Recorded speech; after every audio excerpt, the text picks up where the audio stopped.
Welcome to TwitchCon. I'm Jeremy Crawford, the lead rules designer of Dungeons & Dragons, and you've joined us for what's going to be an entire weekend of D&D and Magic the Gathering here in San Jose.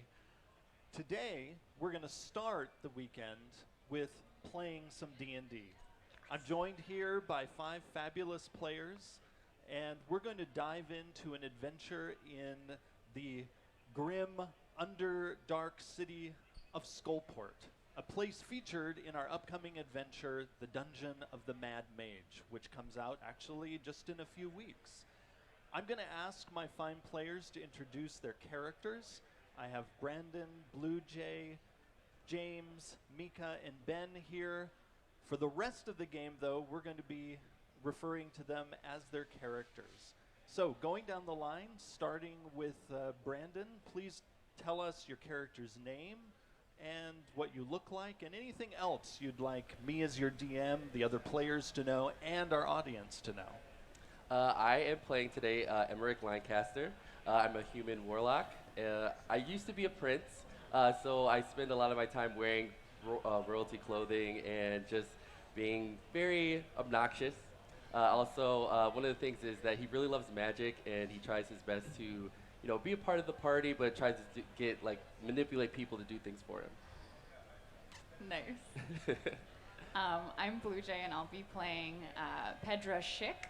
She is a deep gnome rogue. She has dark gray hair and skin. She looks like she was carved from the rock. She's very stout, and when she curls up and hides, she looks just like a boulder. She has a very gruff personality, but she looks out for the people that she cares about. I am Quidian, a tall human male, a little on the older side. He's been working in and around Skullport and Waterdeep for about 25 years, trying to redeem the wretched hive of scum and villainy that is that dark place. I don't really have a lot of hope left, but I keep at it. I'm a paladin who has sworn the oath of redemption, and this character has nothing to do with me personally. So everyone, this is actually an intervention. James has come here to confess to us. All of his sins and his crimes. Well, and that the last flicker of his hope is about to go out. My goodness. I'm Lunel Honeyblossom. I am a tiefling druid who just loves plants, animals, not too fond of people, but she was abandoned as a child and doesn't know her parents and doesn't really know why people aren't too fond of tieflings because she's fond of most things. And if you give her some candy, she'll really love you. That's so sweet. Yeah. Hi, I'm Ben. I'm playing Elsa the Noble Tongue. I'm a lutist and a flutist and a singer extraordinaire. I'm a half-elf, though I'm not proud of the half bit. Bard with a 2-level different to paladin, for technical reasons. I know the right people, the right places to stab an abomination, and the right notes to that tune you were murdering earlier on. I suck magic out of the air with my brilliant, beautiful voice, and I suck all the attention at a party. Also, I don't like mud, so I hope there's no mud in this adventure, because it ruins my boots. I'm afraid there might be a lot of mud. Oh, no. Oh. Well, I do have mending spells, I suppose. All right. So the 5 of you have been traveling together for several years now. You began by adventuring in the bustling city of Waterdeep, the jewel of the Sword Coast. Your travels took you beyond the city walls out to the Ardeep Forest. You have fought foes grim and mighty, but your journey has now brought you back to the city where you met, Waterdeep, the greatest city of the Forgotten Realms, and you've begun to hear rumors of the great riches and dangers that lurk beneath the city itself in the great dungeon of Undermountain.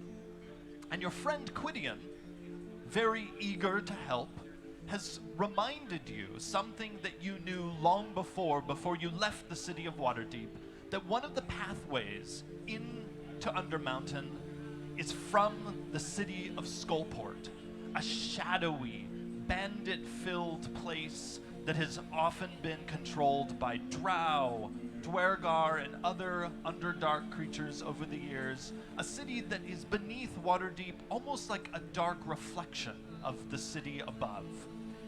And so Gwydion says, why don't we go through my old home? He hasn't It's a place seen his that needs our help. Yes. It is a place that is often on the knife's edge, about to tumble totally into darkness.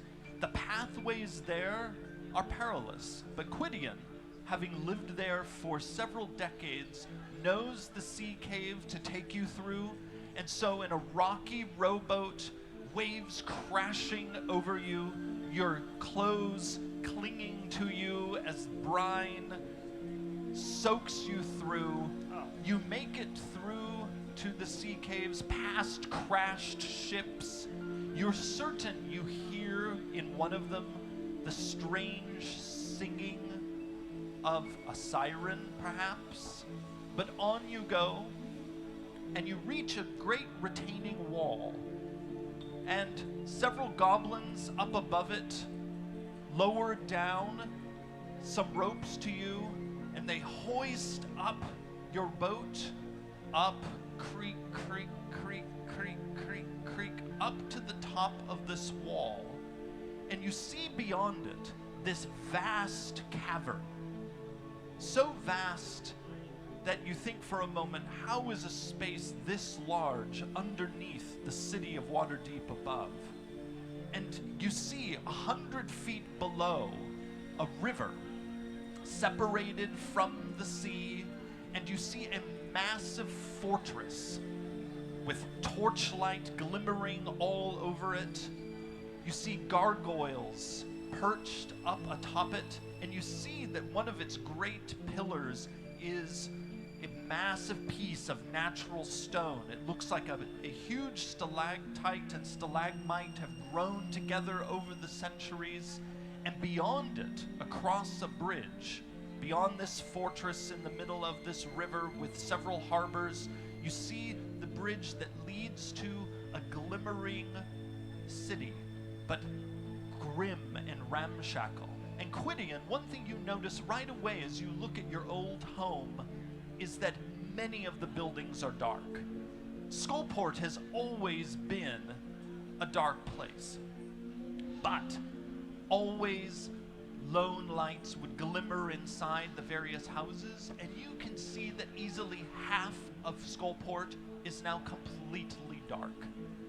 You also all notice something else as you're now lowered down the other side of the wall toward the river, and then your rowboat, you start going toward the nearest harbor. You see bobbing in the air over Skullport, it looks like torchlight, bobbing around high up in the air, and you all remember the stories of the flame skulls that drift around in the air, these skulls of fire that just float around over Skullport, gibbering in some lost tongue. And you can see them now floating over this strange place. As you come to a stop in the harbor, great stone steps covered with mud and seaweed leading up into the fortress, you see before you two bugbears flanking a very portly old human. He has an eye patch. He's missing one of his feet. In place of it, there is a little wheeled contraption, almost like a roller skate, but improperly sized for his height. So his leg is hiked up a little bit. He has an unlit pipe in one hand that he just sort of absent-mindedly is putting in and out of his mouth, and he yells down to you from the top of the steps, "Welcome to Skullport. Prepare the levy." I think Pedra is gonna get out of the boat as soon as she can, and she's like grumbling and wet and like definitely very boulder, and she's like, oh, I don't like bolts. Oh. Just like getting out and like squat and very like she's cute, but if you called her cute, she would probably stab you. Elsa then gets out of the boat and pulls off his boots and pours water and a couple of small fish out of them, and then does the best to look glamorous considering the circumstances, which is pretty good actually. You know. And Lunel follows after and kind of just brushes the water off and wrings it out of her hair and checks to make sure that her planters aren't too filled with water, because if you oversoak succulents, then they might die. Yeah. You do notice when you look down that at first you think it's one of the succulents, but you realize a starfish has attached itself. Oh, darling, there's life on you that's extra personal. Well, this is just my new friend, and I'm Lovely. gonna name her Carol. Hello. Everybody meet Carol. Hello, This is Carol. Carol. Hello. I'm sorry I didn't get us a more waterproof boat. It's okay. What was that he said about the levy? Yes. Are we going up? You didn't say anything about a levy.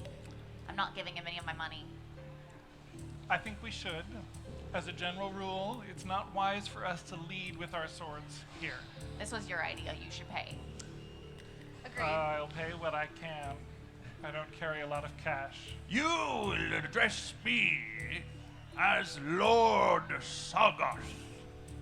Lord, what? What kind of lord are you? Lord Sagoth, Harbor Master of Skullport. Oh, must be one of my relatives. What? He You know doesn't I'm look royal. anything like you. But I'm royalty. And like he and Rick like has his crown. He's like, but I'm royalty. We're all family. Right, okay.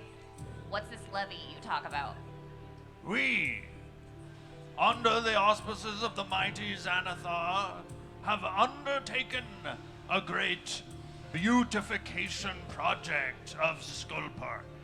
It looks Right. awful. Right Yes. as he says this, you hear a horrible crash behind him, as if scaffolding and perhaps a wall collapses somewhere inside this keep. Pay no mind to that. You hear some screaming as well. Because of this great, And he sort of nurses his unlit pipe. because of this great beautification project, the levy is 100 gold pieces apiece. 100 gold pieces a piece. A piece. As in. Each one of us Each gets one of us. That's That is what absurd. I mean.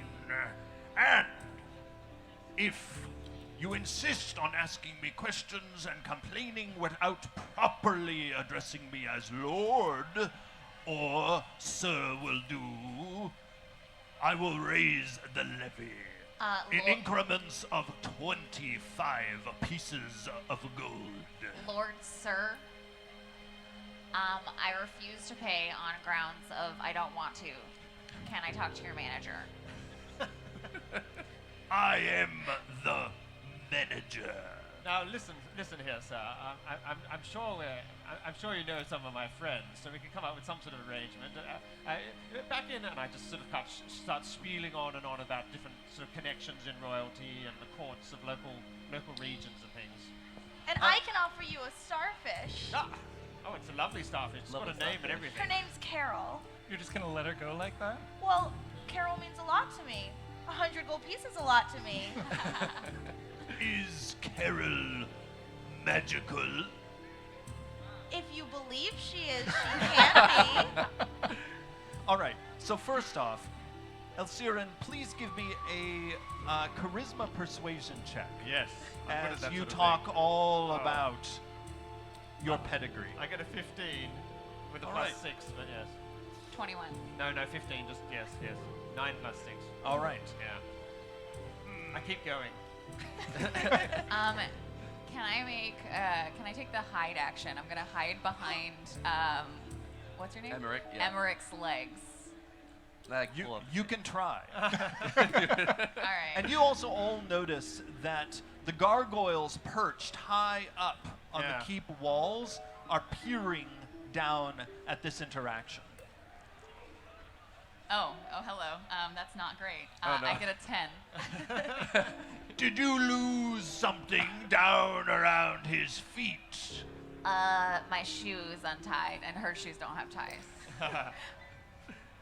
Now tell me more about this starfish. So her name is Carol. I found her 5 minutes ago, but she's an ancient Yes. being from Ah, yes. another realm, Yes. and her gold shine is definitely worth at least 500 gold pieces, maybe 502. The two's for you. Note the way You- she shines, and I cast Spark- prestidigitation quickly on her. You know make a her great shine. deal about a starfish that you met a mere 5 minutes ago. No, you misheard. 5 years Yes. of my life has Carol been with me. Oh, but what a glitter is upon Yes. Carol. Ooh, glittery Carol.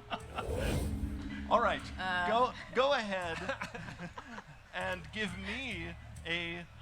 I'm going to ask for a charisma persuasion check with advantage because of the sparkles. Huzzah.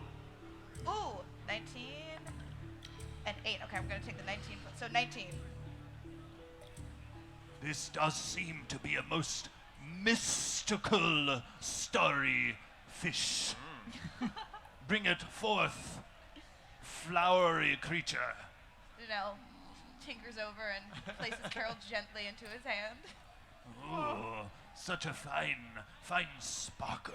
And he takes it and sort of puts Carol as almost like a badge upon his chest. Excellent. It shall glimmer as is appropriate for my high office. At this, the two bugbears roll their eyes. Now, you may pass. No, you! He points at you, Quidian. Sir, Have you not already paid? My clipboard. He says to one of the bugbears, who, reaching inside its copious fur, produces a clipboard. Lord Sargoth puts aside his pipe, brushes some hair off the clipboard. What is your last name? I don't have one. My name is Quidian. Your name is not on the list, but I could have sworn you paid within the last week. Just say you paid. Just say that you did we it. need to Of get up course I there. did. He did. He totally paid. I've, He paid I've for me lived too. in Skullport for many years and done a great deal of service in the city. Don't you recognize him? He says to the bugbears. One of them has a blank look, sort of as it looks at the glimmering starfish. But the other one nods. Very well. You may pass. Now, 300 gold pieces for the rest of you. Emmerich started looking through his cape, trying to find it. Could I give you my crown? That is a splendid crown. It's very, very, very expensive, and I usually do not do this. Don't. Why Is- are you doing that? Is it actually expensive? Possibly. Give me a charisma deception check. Okay, let me see. Oh no. Okay, no, I got let's see, 11. 11. Yeah. He sort of looks at it. It does look rather sparkly. It, I believe, would go with Carol very nicely. I will give it to you, Lord. That is Lord Sargoth. You may crown me. Here He- you go, my lord. As he leans forward, his roller skate foot almost gives out underneath him, and actually he begins to sort of scoot, and he starts to fall toward you. What do you do? I try to grab him. All right. I Go- also try to grab Yes. him, but right around where his coin purse might be. All right. So you go ahead as you try to catch him. Go ahead and give me a strength athletics check. And are you going to try to pick his pocket? Oh yeah. All right. Then go ahead and give me a dexterity sleight of hand check. Uh-huh. Oh, I have a 6. And your sleight of hand check is going to have advantage Okay. because of how distracted he is by tumbling into your arms. Yeah. 16. 16. And I got a 6. A 6. Oh. All right. So as you try to catch him, you not only fail to catch him, but you also fail to stop his weight from bearing you down, no. and with a big splatter of mud all over you, you fall down, slide down the stairs with him on top of you. Good gracious, good gracious, good blah, blah, blah, blah, blah, and you, both of you, then slide right into the river. Well, But you manage right as he slides by to basically go whoop, and you have his entire coin purse. I Nice. like, cause he's in the river. I'm Yes. gonna like take a look in it. And he's like, get me out. Now you notice that the two bugbears do nothing to get him out. They just stand up on the steps and laugh. I will go down and help get all of them out of the river. It's muddy. I'm gonna stay up here. Yeah, me too. Yeah. Absolutely, yes. Good luck with that. I take. Is there like over 100 gold in here? Yes. Okay. There are many gold pieces, but you also notice there are quite a few platinum pieces in this bag. Oh. Okay, I'm not good at math. Platinum is like 10 gold. Okay, so I take like 10 platinum, and then I look at the group, and I remember that only one of us, besides myself, has yet to get through, and I like grumble, and then I take another 10, and then I close the pouch, and I like, as you're helping him out of the river, I like squatly like waddle over, and I'm like, he dropped this, and I hand him his coin purse. Oh. And then I like wait for like everyone to get up and like get everything arranged again. I'm like, here, this is the rest of our tithe or levy or whatever. Let's just go. And I like hand him his own money back. Excellent. I'm going to give you inspiration for that Oh, plot. yes. fantastic. Thank you, darling. And- very, very beautiful. And he so oh, you came to your senses. Yes, Hey. well, this place looks awful, and you need as much as you can to make it look better. It's terrible. Won't someone help a lord up these steps? And you see his roller skate foot is no good for going up these muddy steps. I will take his arm and help him up. You're You a are a noble- fine fellow who noble knows fellow. how to help a lord of the realm. And again, the bugbears are just, their eyes could not roll further back in their heads. Emmerich's like, is anybody going to help me up? He's like, Yes. oh, money, please. He like gets up. Yes, I'm afraid I try, tend but to Lord I'm way Sargoth too first. short to be any help at all. And he like slowly gets up, and he's like, it was worth this. It was worth it. All right, you make it your way up the steps, and Lord Sargoth, with your help, gets up to the top, and he takes the arm of one of the bugbears, and then you see in front of you the rest of the fortress and the bridge ahead that leads into the town of Skullport itself. Now, Quidian, something you notice is once you're now up in the fortress, it is filled with Xanathar Guild gang members. You see humans, you see Dwergar, you see bugbears, you see scores of them. This place has been clearly taken over. You Wow, look also at them all. see that despite how ramshackle the stronghold looks, that up on top of its battlements, there are many ballista, and they look in fine repair. You also can see cannons that are facing out toward the river in every direction. So clearly, the guild is getting ready for something. You make your way to the creaky bridge that leads over into Skullport. As you're leaving, the two bugbears and Lord Sargoth follow you part of the way, and then they make a turn toward one of the large buildings inside the stronghold. And as they're leaving, you can hear one of the bugbears say to Lord Sargoth, This way, Clarence. His name is Clarence. Did you know his name is Clarence? That's a horrible name. With apologies to any Clarence out there who's And, watching. and as you cross the bridge into Skullport, you see that this place is this multi-level city.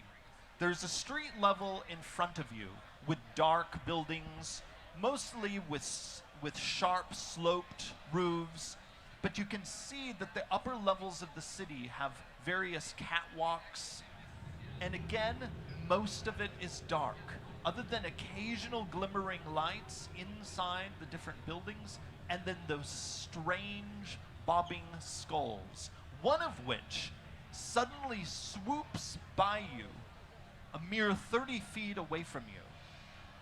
And its jaws utter strange gibberish.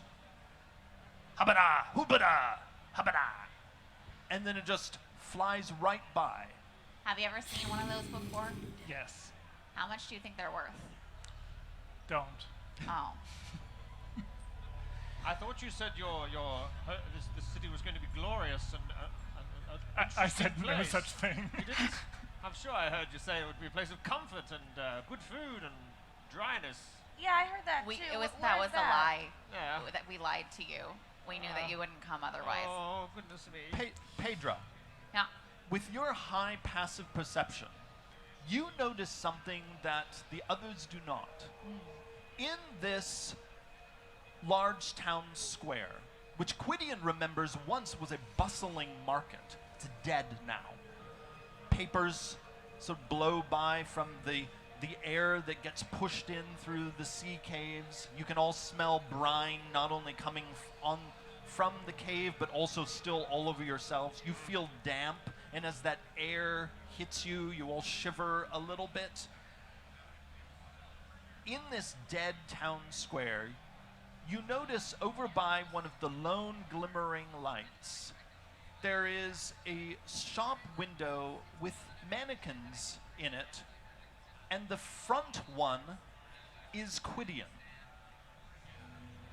So, being the only one that sees that, I like take a quick glance around, and I see that like no one else is really like out and about, and I like poke Quidian probably on his like upper thigh because I'm very short.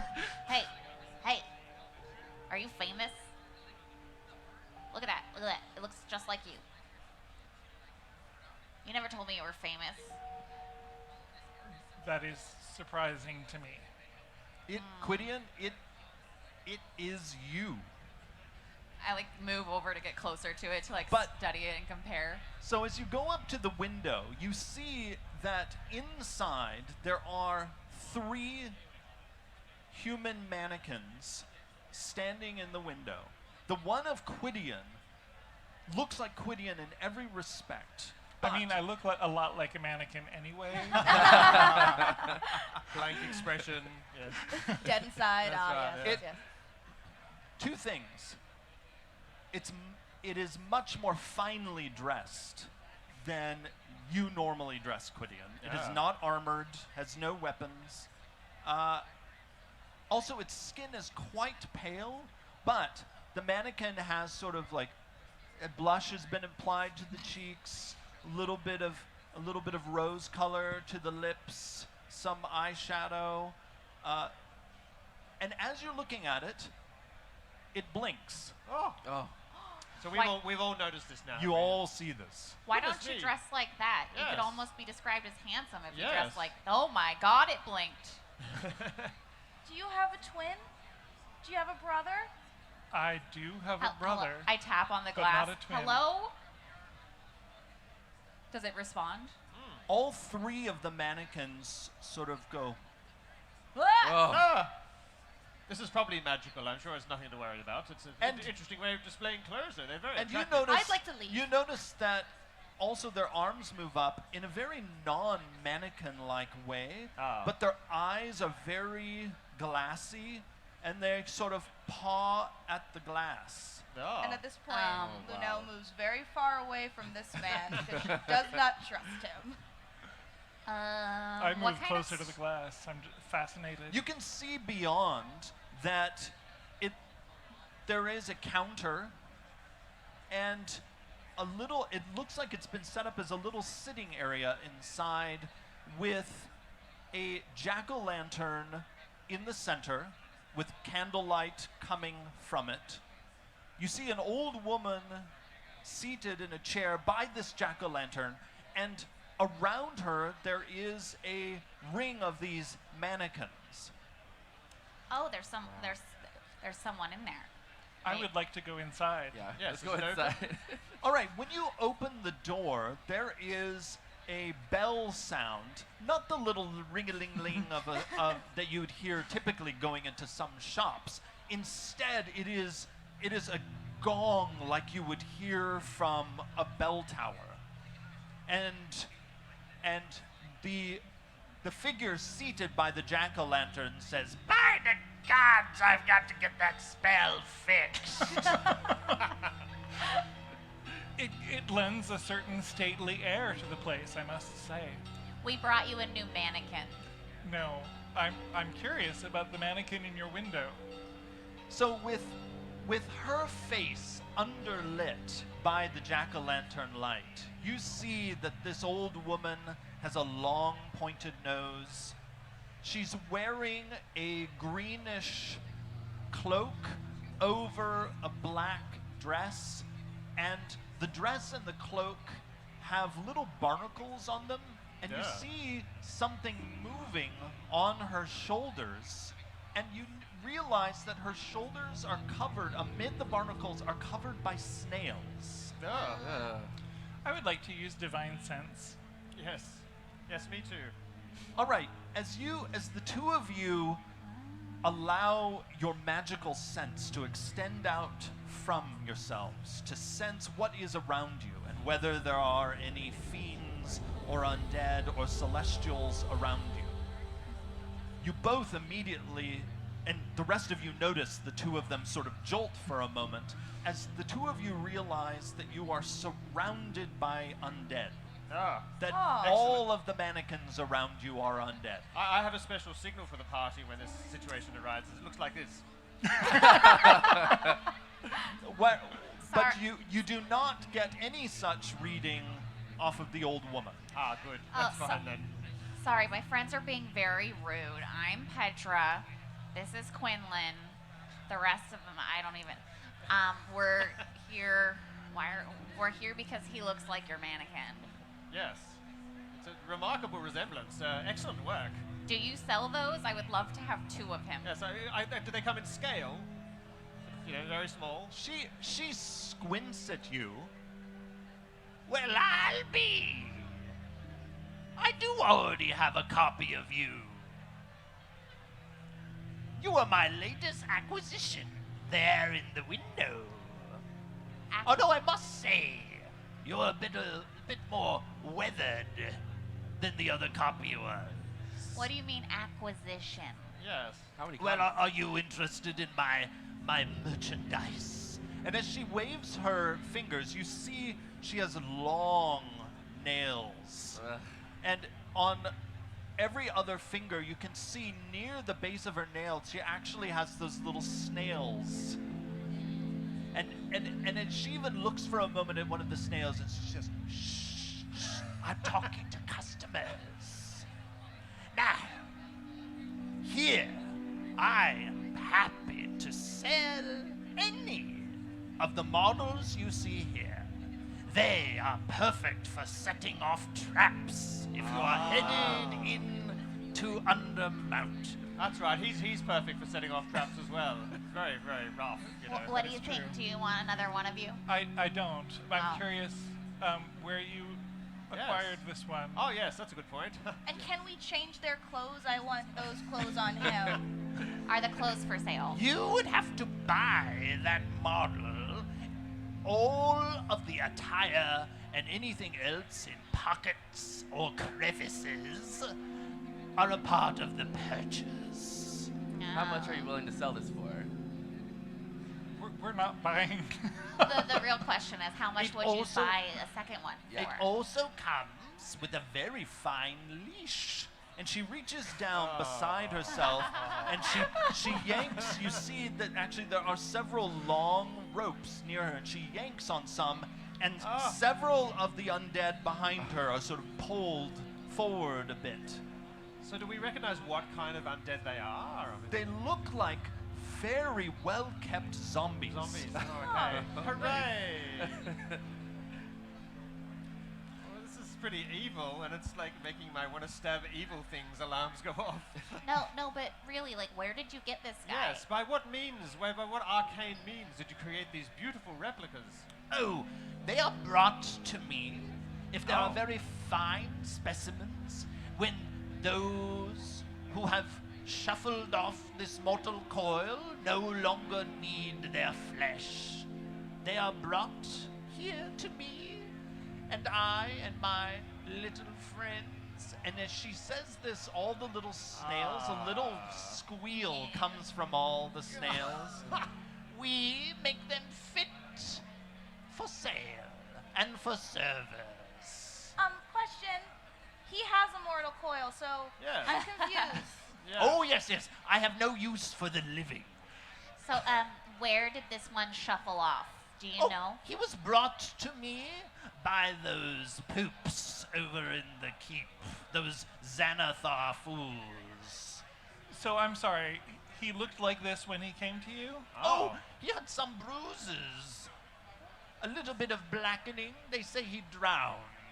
You drown, that's how you die. Now But you know. I did some fine work. Would you agree that the pink on the cheeks was a very nice touch? I'd like to go and have a close look at this thing and see whether it was originally a human, like our friend, or yeah, what. it looks human.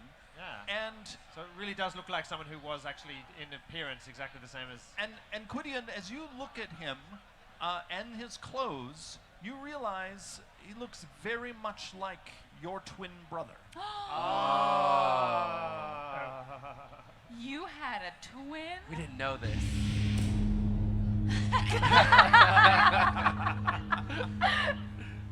Your twin brother, who is a merchant, whom you have not seen in many years, Aston. And he's never mentioned this to us before. I read your diary. They were not particularly close. Okay, so we don't know this yet. Well, I don't see how this person could look so similar to you without some sort of being some sort of doppelganger or something sinister like that. Perhaps they tracked us on the road when we were here and have been coming ahead to make business out of your name. This is disgusting. It's my brother. Well, that's an obvious explanation. But what?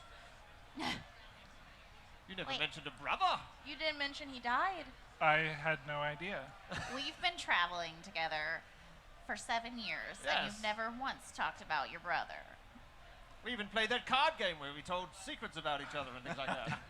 You know, I've told you all about the community where I lived after I left my family. My brother and I are not close. Well, now you're not even not closer. Well, I mean, Do you wanna actually, take they're him in the with same room. How much for this brother? Especially now that we know it's a brother. Can we get a discount? They're That's right. related. Family discount. Yeah. Yes. Family discount for sure. I always give a family discount. Partly because my friends and I do not want the messiness of families getting all uppity and cranky and Oh, even yes. worse, crying. Oh, my loved one's died. Get it out of here. I don't want it. 25 gold pieces. Get the trash out of my window. If you cry, maybe she'll give you more of a discount. Yeah, can you cry? Keep going. Cry. Oh, no. I will not abide familiar tears in my shop. Oh, we'll get the familial tears out for 10 gold. 25. That's 15. not bargaining. That's a lot. Right. Do you see how nice the clothing is? Oh, that's right. We Yeah. get the Can clothes. I, nice clothes. can I cast speak with animals to try and talk to her snails? Oh, nice. So I Excuse wanna me, I'm lead crying in, here. You're doing a very good Little job. friends, little friends, snails. So, one of them says to the other one, Is she talking to us? I am. Hi. Okay, No. when you cast Speak with Animals, do you sound like your Yeah, voice, that's or what do I you was sound wondering. like I sound like a snails? snail. So what Oh, do snails weird. sound like? Obviously. Oh God, I hate when she does this. One of the other snails says, Auntie Stillwater won't like us talking to her. And then one of the other snails just simply says to you, help. Well, now we have to kill her. Yeah, that's fair. That's fair. Huzzah! Oh, little buddies, if you need help, wiggle your antenna, and I'll help you out. Okay? So none of them wiggle their antenna except for the one who said help. Oh, Aw. that's awkwardly weird. You just take, like, you could just try to buy that one. I mean, like, out of character because I don't know what the snails are saying. All right, I'll help you out. Can I like pull them to the side real quick? Just, guys, Yeah. guys. Are you conferring about price? Oh, yes. Oh, yes. yes. 100%. That's what we're doing. Totally. We want This to is talk very- about money. This is very rude. Well, Go outside if you're going to whisper amongst yourselves. I have very fine hearing. Fine. We'll go outside. Excellent. Guys, Yes. come with me. And shut the damn door. We'll shut the damn door. Okay. I pretend like I'm going outside, and then I try and duck behind one of the mannequins. So Oh. that's just, All right. Give me a dexterity stealth check. okay. Does the Cloak of Elvenkind give me advantage on stealth checks? I don't know. Do you have there the Let information? me look. Let me look at this D&D Beyond thing. Yay, D&D Beyond. Cloak of Elvenkind, with the hood up, advantage on dexterity stealth checks. So as I'm going out the door, I just like, whoop, and then like try and duck. Excellent. Excellent. You should roll bigger than like 4 or whatever you did I'm last going time. to try. I'm going to try my You best. should get good, is what you're saying. Yeah. Not that one. Oh God. Oh boy. I get a 9. Oh. That was with advantage. I rolled a 2 and a 3. Oh. Gosh. Little one, She says, looking directly at you. what the hell are you doing? I just wanted to get a closer look at the merchandise. And she tripped. No, You you're are- you're outside. You are welcome to investigate any portion of the merchandise. Stay away from the mouths. They can get a little bitey. Okay, I also had a question. My question is, how much do you make from this kind of racket? Not as much as I used to. Ever since the Xanathar Guild came and drove everyone away, business has been garbage. Well, I'm gonna be going into Underbound with my friends, and if you wanted to invest in some advertisements, I could tell everyone I see about how good your zombie traps setting off guys are. If you just for a small fee, very small, like How small? 10 gold. And where would you make these advertisements? Oh, I just word of mouth. Word of mouth is the best type of advertisement. They trust me if I had one. We're gonna maybe buy his brother, right? So let's say you give us a 10 gold discount and we call it even, and I'll tell everybody how good he is at setting off traps. I could step outside the door and yell if I wanted people to hear about my business. Now get out. You tried. Fine. 5 gold. Make a persuasion. This is critical, everyone. Ready? You are a persistent one. She says with a little bit of a smile. 18. Oh. I'll do 6 gold. Oh. I like a plucky young one. All Would you right, be all right. willing to sign over your body once you're dead? Will you do the same thing with the cheeks? Because I like my complexion how it is. Oh, yes. We'll make you lovely. Will you give me nice clothes? Oh, yes. Will you make sure you sell me to someone who's not gonna do weird things? Yeah. Oh, just trap stuff. Okay, yes, absolutely. You can have my body. I don't care. I do not stand for weird things. Thank you. Neither do I. I sit for weird things. My little friend friends, and she pets little snails. They keep an eye on the merchandise. If people get a little strange, things happen. Oh, I like that. I like It that. helps. It helps when you have a little tinkle, tinkle. And as she waves her little fingers, there's actually some little sparkles around her long nails. Well, sure, you can have my corpse. I don't have any use for it, really. Very good. Oh, she produces out of her cloak a little contract. I like sit down in one of the chairs and extensively read the contract. And then I like negotiate with her over any kind of clause that I'm uncertain about. I'm very thorough. Everything seems to be on the up and up. Cool. Sign there. And like I take like whatever quill, and my signature just looks like a pile of rocks. Is that really your signature? Yes. Have you ever met a deep gnome before? Oh, I have met many. Okay, well, it's stylized. I like it to look nice. But it's still my official signature. I signed it, you witnessed it, it's fine. It looks nice as rocky things go. I like rocks. Now outside. So everyone, I've completely forgotten why we came outside. Because the snails are in danger. The what? The snails. Our We also have to get his Oh, brother you're too. speaking to them, yes. We have to get his brother. We have to get his brother and the snails. True. snails That's very The true. poor little babies. She's torturing them. I just know it, and I couldn't bear it. Now we've got two She people eats crying. them more, and now I'm crying. So will you help me Yes, save them? definitely. I was protector of snails is my middle name. Yeah? Yes. I didn't know that about No, you. it's not really We true. really but need to talk more. Yes, Okay. Will you help me save them? I guess we can. And if we have to kill her, we will. Yes. Okay, For the sounds good. snails. For the snails. Yes. All right, everybody, let's get back in there. Like when you come inside, I'm just like signing a contract. Oh no, we left the rogue alone again. You didn't do anything foolish, did you?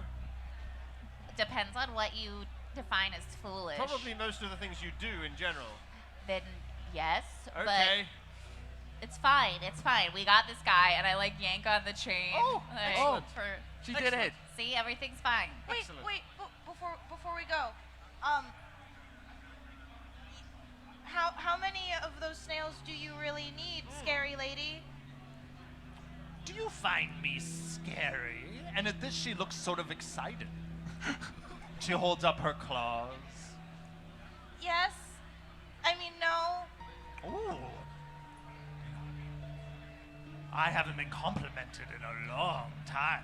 Oh, then you're the most terrifying lady, creature, snaily thing I've ever seen in my life, and I can't even look you in the eyes because I'm so scared. She wishes she would just Oh, have a fragment of your Stop. scariness. Stop, Yes. stop, stop, Just- stop. I can hardly do you take it. see Tell me more. Do you Tell see me. me shaking? I'm shaking, and my tail is between my Yes. legs, and I'm so scared, so very, very frightened of you, scary lady.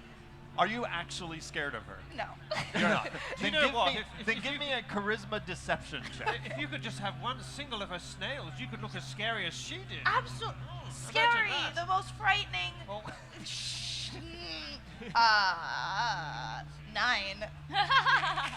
She, watching your performance, her smile suddenly vanishes, Aw.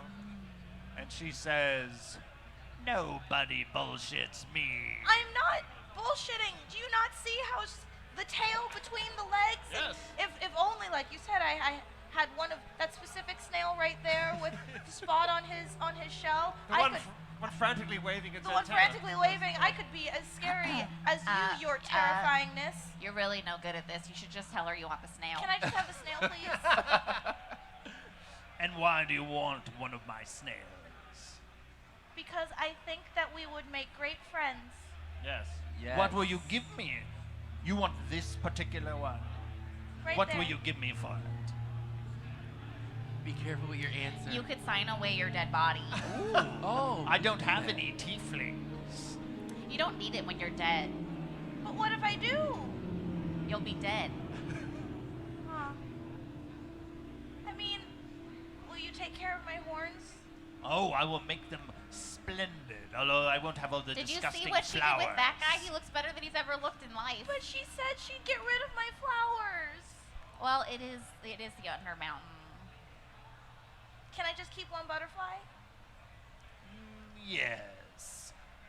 I can do a little preservation work on it. Maybe even make its wings move occasionally. It will terrify people. And you promise you'll give me him? This particular one? That particular one? Yes. Once you sign. I already read the contract. It's very thorough. Before I sign, I want him in the middle on the table in neutral territory. All right.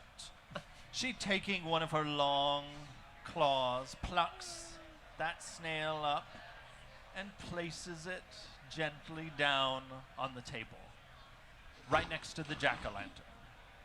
All right, I'll sign. Ooh, this has been a productive day. You see, I'm already worth my 6 golden advertisements. Yes. It's all yours. Literally word of mouth. Did you see that? She spoke and she signed up. Yeah. always honor a bargain. I read that in the contract. All right. And so I'll take the snail, I'll put him in my terrarium, and I'll sign the contract. Good. That one is always whining. Now he's my friend. His name is Terrence. Thank you very much. Goodbye, Terrence. All right, well, let's take this. What's your brother's name? Aston. Let's take him out and set him on some traps. Ooh, that sounds like fun. I was thinking rather we would take him out and give him a proper burial. Oh, that too. I mean, you'll have to give me how much? It was 25 gold minus 6. You'll have to give me the 19 gold for If you're wanting to know more about your merchandise, as I said, brought to me by the fellows in the keep. And I have speak with dead. Ooh. Ooh. Oh. Well, anyway, I paid 19 gold for this guy. So I'm not just going to let you bury him. I suggest we find an opportune location with some degree of privacy, and I'll have a little chat with our brother here. Yeah, and then if we parade him through the town, maybe someone will notice him. We Okay. can Yes. throw confetti and everything. It'll be Yes. real fun. Okay, I'm not going to let you talk with him unless you pay me. I'll give you some gold. I Here. have 5. I'll give you that. 5? Excellent. Yes, I'll Yes, chip in 5 5 there. as well. Okay. Well, thanks for doing business. I'll see you. Well, I won't see you, but my corpse will see you later. I look forward to it. Okay. As we leave, I mumble to myself, well, at least this day hasn't been weird or anything. I think I did warn you. Yes. All Now, right. you do realize that with your Speak with Dead spell, it Yeah. must actually be a corpse, Yeah. not Not a an zombie. undead creature. Well, we could murder his brother, I suppose. That's right. I You're not think gonna. I paid for Now- this guy. Now, the zombie is restless, but Uh-huh. it is following you around as long as you have the leash. Who is holding the leash? Not I me. paid for him. All right. He is now your zombie. Yes. Okay, so I'd know that I couldn't. If we did murder the zombie, I would be able to speak with it? If you render her Yes. merchandise inert, Oh, you would be able to cast Speak with Dead upon it. We should go. We should go to that keep and see Yes. if anyone recognizes him. We could pretend that he's still alive and spook him real good. Could you perhaps interview the snail further? Might be able to illuminate the situation more. Terrence? What's the intelligence of a snail? Yeah, what? Can Terrence have a full conversation with me? You can try. Ooh. Terrence will know only what a snail would know. Terrence? That's your Terrifying. speak with animals. Is there anything you can tell us about this poor guy's brother? Was he killed? Do you know? He was just brought in, like the others. Do you know what the guy looked like that brought him in? Several bugbears, hairy fellas. Oh, guys, okay, so bugbears brought him I'm in. hungry. Oh, okay, well, there's some leaves in there if you want to take a nibble. I don't like these leaves. What do you want to eat? Something yum yums. put them on this guy's finger. I bet they like corpse meat. Terrence, do you like corpse meat? Ooh, tasty. Yeah. Oh. And I like grab the zombie's arm and I like stick it out. And I put Terrence just on the finger. Oh. Is that better, Terrence? Yummy, yummy. Don't eat him all. We might need to have a conversation with him later. Just nibbling on his finger. good. You That's really fine. think one snail's gonna? It's fine. He It's might need fine. a point. It's like an And you- accessory. He looks you- even better now. You should As- really consider, like, I'm Just use it sorry. I don't have any family, so I don't. I mean, at least he's hanging out with. You don't look very happy. I'm not very happy. I'm Is sorry. it because of Terrence? You hear yelling from inside the store. Please move at least 100 feet from my shop if you're gonna start crying. We should start moving a Oh little yeah, bit away. let's go towards the keep. Yes. There, and I'm like patting your upper thigh. Everything will be all right. And Terrence will only eat a little bit of your brother. This is a decidedly peculiar and somewhat evil situation, I'd suggest. It- Perhaps we it- could it remedy by is. stabbing someone. Isn't there a code of honor or something you follow? We're not harming the corpse. Yes. He does need to be put to rest. Yes. Well, I'm open to discussion about when exactly that happens. I suggest I stab him through the bits until he dies, and then we have a chat with him, and then we bury him. rude. But effective. We paid you your money, rogue. Yeah, well, I could just, like, it might be nicer to not, like, stab him right in front of his brother. That is quite rude. Should I That take is him what over I'm there wrestling then, with. so we can stab him? This is a very interesting discussion. I suggest we use this very well-maintained corpse of your brother to startle the Xanathar in the keep into telling us what happened to him. Why and don't we use the actual, real living version who could pretend to be a zombie?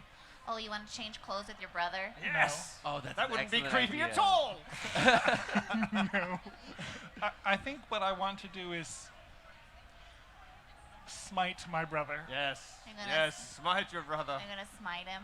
I'm going to smite him. The divine energy will purify what Yes. remains of him. Well, I guess you already paid me for him. Do you mind if Can I we take set a little him on, chunk like- of him for Terrence later? Like, beneath the clothes so you won't see it. Can we like set him onto one trap? I just want to see how it works. I'll set the trap up and then we just like push him. Yes, a bear trap or something. that I won't- do won't want to see damage how the the cloak. trap That does works. seem Yes, pretty yes, interesting, yes, yeah. Yeah. No. Ah. Oh. Lawful good paladin won't let us set a trap on his zombie brother before we stab him and talk to him. You silly person. Nobody said it was Just lawful. because we have such a long history together and you let me steal from that lady at the ball that one time and Yes. you didn't say anything, I guess I'll let you have your brother. Thank you. Should we strip him first? No. No, he has to have I dignity. don't want to see him naked, The and that clothes would are be very- just like seeing him naked. Oh. I've managed to go like 7 years without seeing that. I don't need to see that. Okay, you do. I I'm push going your to brother. sing quietly to myself and inspire you in your brother murdering activity. So you can have a D8 extra damage if you like, as a bard of valor as I am. That's great. I would like to Smite your brother, take smite Aston. your brother, smite your brother in the head. Smite your brother.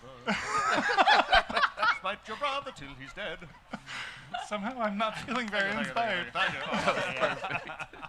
I would like to take Aston somewhere off the main street. Uh-huh. It's and, always best to murder your brother off the main street, yes. Yes. And apologize to him. As you pull your brother away from what was formerly a bustling market toward one of the alleys, although you realize it's not an alley because it's the street, but in Skullport, pretty much the streets are all alleys. One of the flame skulls that bobs around in the city suddenly stops and hovers in the air and just watches you as you speak to your zombie brother. Unsettling. I turn to the Flame Skull and say in Undercommon, "Excuse me, I have family business to attend to." And then I turn back and smite the heck out of my brother. Woohoo! All right. Did you at least tell him you love him? Do you? I'm not going to lie to my brother on this last.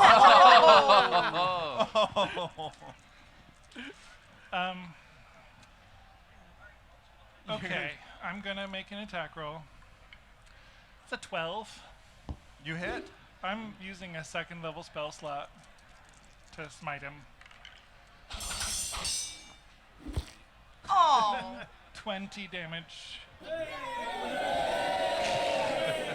All right, there is a flash of golden light as you strike your brother, and its eyes, glassy before, look at you just for a moment, slightly hurt. And then they go dark, and the zombie crumbles down to the street. I gotta say, I never saw anything quite like that. The Flame Skull, watching this, as your brother's head hits the pavement, the Flame Skull, and this is the first time you have ever heard one of them say anything other than gibberish. It says, "This is a good day." And it floats away. Hooray! There definitely won't be any negative consequences from what we just did. So, do you want to bury him like down here, or? I think actually I would like to build him a pyre. Can we talk to him first? Yeah, let's chat to him, yes. I think we should probably do that. Excellent. I cast Speak with Dead. So as you are beginning your casting, two bugbears Hooray. approach, not from the harbor side, but from deeper in Skullport. And one of them raises up its hairy arm and yells down the street at you and says, "Doing a little murdering, eh?" Depends on what you define as murder. Technically, it's just re-deading. Is that a thing? Re-deading? We paid the rogue. Everything's legal, I think. They approach. So One of I them- complete my spell. Yeah, I complete the spell. Okay, yeah. Yeah, you're going. They come up. They see the leash. Yeah. Merchandise. Yeah. Family. I paid for it, so I could do whatever I want, right? Carry on. And they just walk on by. Okay, Bye-bye. bye. Make sure to visit her shop. I don't know what it's called. She sells dead people. Great advertisements. Hashtag ad. All right. Your spell is completed. Excellent. Right, what do we want to ask him? Do you have any unfinished business with your brother that you'd like to discuss at length? No, yeah, is it just short questions? Is that right? Yeah. I like try and like prop him up on the Yeah, wall that's of the, right. the alley, and I'm like I'm raising his arm up, and it's got like, hello. a snail on it. Are you really this fine paladin's brother? My brother is Quidian. Excellent. That's you, right? Yeah. Oh, Checks out. How did you die?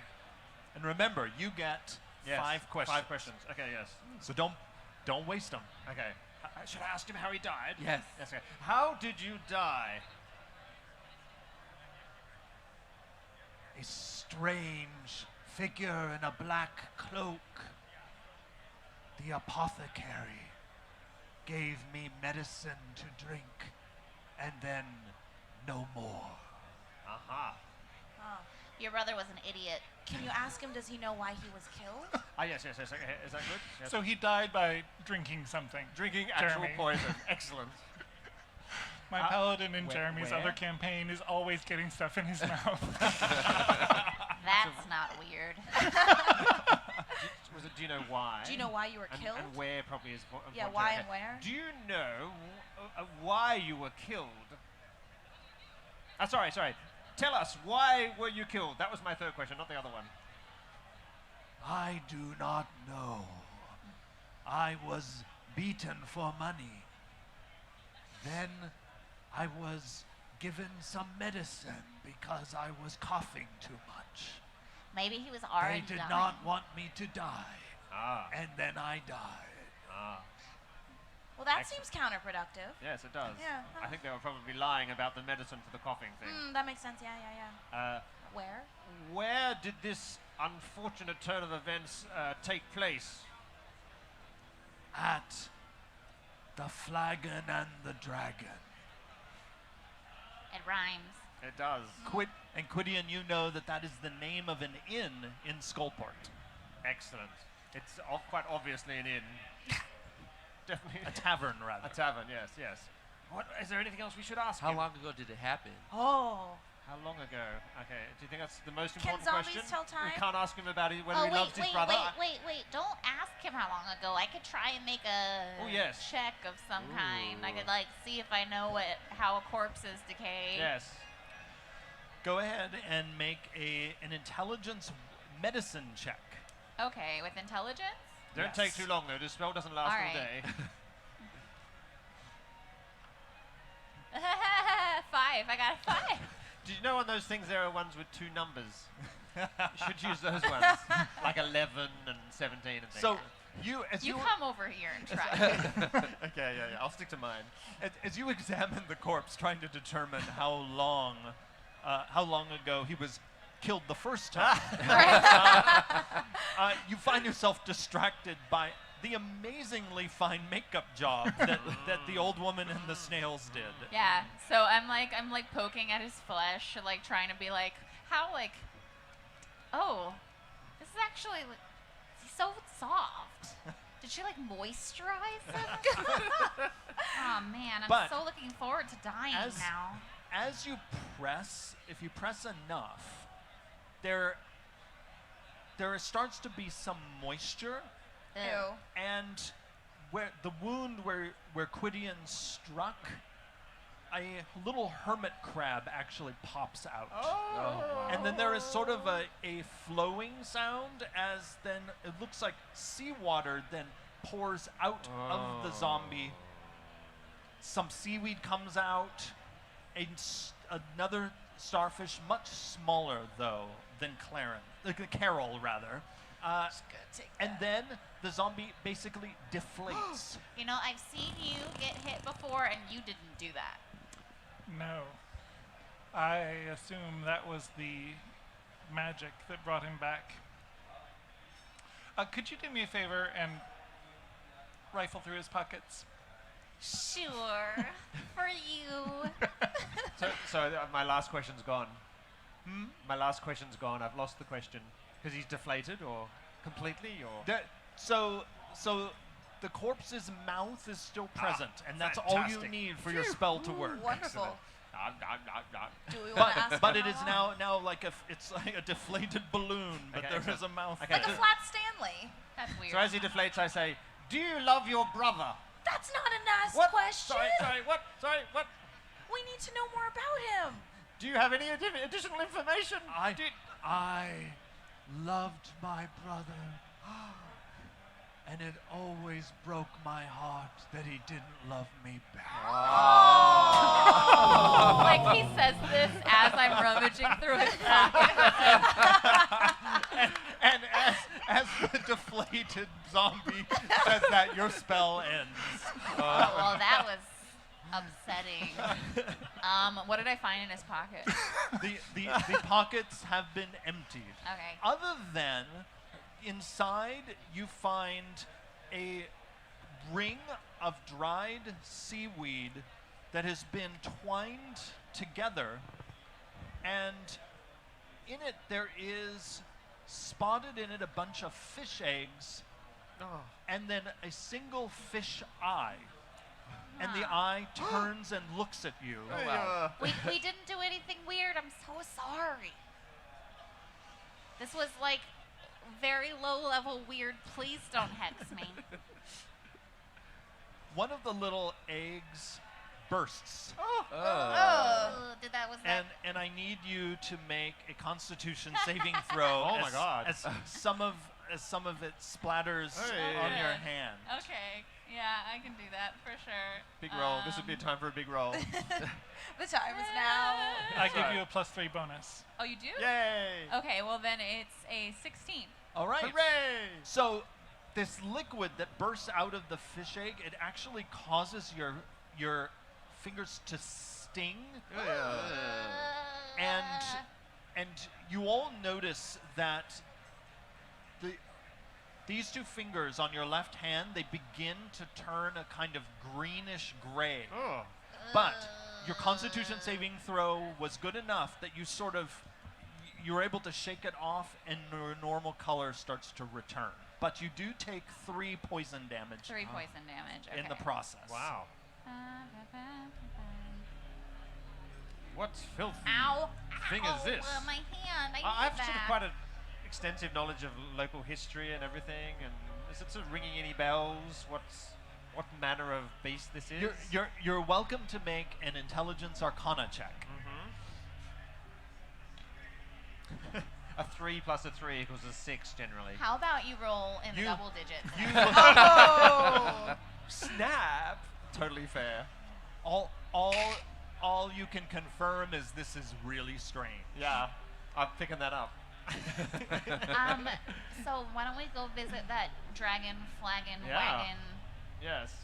Shall we? Do you want to strip your brother and put on his dead Yeah, do clothes? we have to bury your brother as well? We're gonna put him on a pyre. We're gonna light him on fire. The clothes are now soaked through with the liquid that burst out of the zombie. Oh, no. do you have that like make your dry Yeah, can you spell? clean him? Because he'd really look better in those clothes. Cast mending, but I suppose that would be insufficient. No. Prestidigitation, does that make you dry? No. I could make him look like he's dry, but But he'll still be damp. You could clean it up with prestidigitation. yes. Oh, yes. fantastic! Ooh, Yes. yes. Okay, I cast prestidigitation again. I like There doing we that. go. Now we can light him on fire. We should burn the eye with him. Or separately from him, yes. Oh yeah, okay. Just want to do it here in the alley. We should go somewhere private. I mean, This there's- was private, theoretically. Well, you heard his brother. He didn't love him, so does he really care that much? That's true. Do you have any care fire some. spells? Oh, I do. You do? I do. I have Flame Blade. You want to light him on fire? I also have Produce Flame. Oh, Can that work? Oh yeah. All right. Do you want to say a few words? rest in peace. What was his name again? Aston. Aston, brother of Quidian. I'm sorry, your brother didn't love you. Okay, go. And I'll take Terrence off of his finger first, and then I cast Produce Flame and light the poor sucker on fire. All right. I will kneel by the body as it burns and reflect. So, the deflated Aston sort of sputters a bit. So you have to, and Produce Flame is a cantrip, Right, luckily. yeah. So you can just keep casting it. And so there is this sort of whoosh, whoosh, whoosh. Like a car that won't start, and you just keep, come you know, on. one time I went to a funeral where the casket on accident fell over and opened up, and the guy that fell out wasn't even the guy we were at the funeral for. It was someone totally different. So this is like, as far as funerals go, pretty, it's like a 4 out of 10, I would say. I've seen worse. Thanks. Uh, I appreciate the words of comfort in this difficult time. You're welcome. Do the flames of his slightly burning brother reflect in his dim eyes? A single tear I think glistens I with can the write a light. song about that later, don't worry. The flames glimmer in all of your eyes. Oh. And as this happens, 2 flame skulls hover in the air about 40 feet above you in the alley, watching. And you also see, during this process, several groups of people down the alley sort of, it looks like they were coming this way, but seeing whatever's going on, they quickly turn and go the other way. Can't imagine why. Smart. You can tell law enforcement is not really a thing in Skullport. So, as it burns and burns, in the end, it looks a little bit like bacon that's been cooked too long. Oh. But finally, here rests Aston, the brother of Quidian. Well, that was lovely. Yes. Let's go to that wagon, dragon, Yes. flagon. I'm gonna wrap up whatever bones or anything weren't consumed in a blanket and tuck it in my So bag. this is what is strange. There were no bones or anything inside. Oh. I wonder what they did with his skeleton. Probably used it for interior decorating. Also, as the flame burns the last of the corpse, there is a pop in the fish eye on that little ring as the eye bursts and the little ring catches on fire. Oh. Do you drop it? Oh, it was on the body. Oh, okay. Yeah. And you hear squealing coming from the little eggs, and then silence. Oh. And once this happens, the 2 flame skulls up in the air, they sort of make a nodding motion and then hover away. You know, their approval makes me feel very uncomfortable. Considering the average level of discomfort, that's an extraordinary statement. We should go. Yes, let's Yeah, go to this yeah. inn. At least we can have something to eat and a nice, comfortable bed. I'm quite hungry, yes. Yes. We haven't eaten in a long time. Yes. So, I'm not hungry. so Quidian, do you put on your brother's clothes? No. We dried them No. for nothing? I assumed we were burning them with what was left. I Yes. didn't want to Oops. see his deflated corpse. Well, you now have his clothes. His All clothes didn't cleaned up. burn. Cool. I'll just take these. I bought them. Sure. I'm gonna Sure. just put them in my bag. We should go. Which way? I don't. This is All right. awkward. So you make your way through the winding, narrow, dark streets of Skullport, and it is exceptionally dark. Some of the alleys you go down are so dark, in fact, that those of you who don't have dark vision, you cannot see. You can see glimmering light way down, so are you going to do anything to illuminate your way?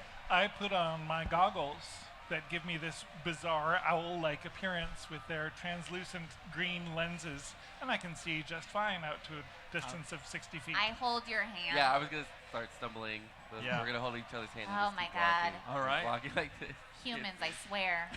I'm like holding your hand like above my head. I'm like, come on. Someone roll a d6 for me. 6. Ooh. Nice. That's a bad. That's a Oh, bad that was, one. he said oof. Is that a good 6 or Yeah, a bad? The oof makes me worried. That was the number you didn't want to roll. Oh. Yay! So,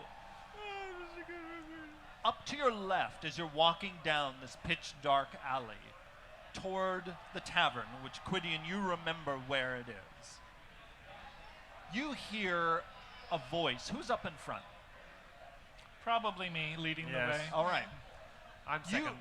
You hear a voice, and you can see it's coming up from a recess up to your left in the wall. And you can't, even with your magic goggles on, you can't see who the voice is coming from. But it says, "Pay up, or you'll take no more steps today." Can we all hear this? Yes. I've had a very bad day. I think that we should settle this peacefully and each go on our way. Yeah, he's a really scary guy. Yes, you don't want to make him angry, especially when he's just murdered his brother. Yeah, he's killed people today. Yes. Do you want to be next? All right, go ahead and give me a charisma persuasion check with advantage with your group backing you up.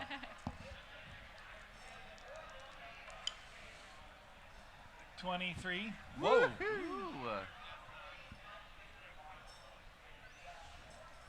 Very well. But we'll be watching you. Can I try and get a glimpse of Yeah. like what this shrouded fellow looks like before they like skedaddle? So you're going to try to edge around and look in? Yeah. So you look into this recess and you don't see anything there. But go ahead and, since you're actively looking, give me a wisdom perception check. Okay. 17.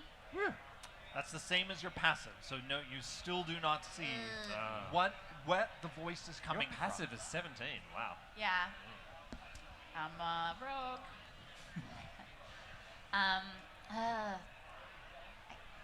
I just shake my head at Quidian. Move along before we change our minds. You move along. Do you all pass this recess? Yeah, I'm a little scared. As you do, there is a sudden bone-chilling cold that ripples over you. The back of your neck stands up, and I need all of you to make a wisdom saving throw. Oh, wonderful. Oh boy. I think I give all of you a +3. Everyone? Everyone? Everyone within 10 feet of me. Maybe the next two in line. Me, yes. That's I said I was everybody. All right, that's 15 for Everybody. me. Yeah, I have 15. +3, you said? 11. I rolled a 13, but because I completely dumped on wisdom, that'll give me a 12.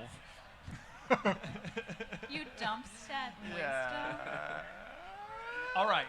26. Good grief. Wow, okay. All right. Anyone who rolled lower than a 15, you suddenly, as this chill goes down the back of your neck, those of you who failed your saving throw, that chill continues all the way down your spine. And the rest of you then hear them make a sort of gurgle noise. And for a brief moment, those of you who failed your saving throw have a sensation of drowning. Oh. And you take 7 psychic damage. Oh. And then that horrifying feeling passes. Oh. And the voice behind you now says, There's more of that if you don't watch yourselves. Ugh, I want to stab him. That hurt. Where is he? I'm gonna kill him. Quidian, this is evil stuff. Surely we should be stabbing it in the head. What Wanna sort of kill it? paladin are you? I don't like when people hurt me. I feel terrible. Would you allow me to attempt to convince you of the benefits to be gained by living a life of peace and harmony? Wow, really? He just Rather than extortion and violence? We are trying to have a peaceful don't walk listen to this guy. I'm gonna murder you. Yes. What you just felt, we cannot control. What we control is worse. Ugh. Well, they don't seem like very friendly people. Where is he? And I'm like, obviously I failed my perception check, so I'm just like shaking my fist and like my, what do I have, a rapier? That must be a very lonely life.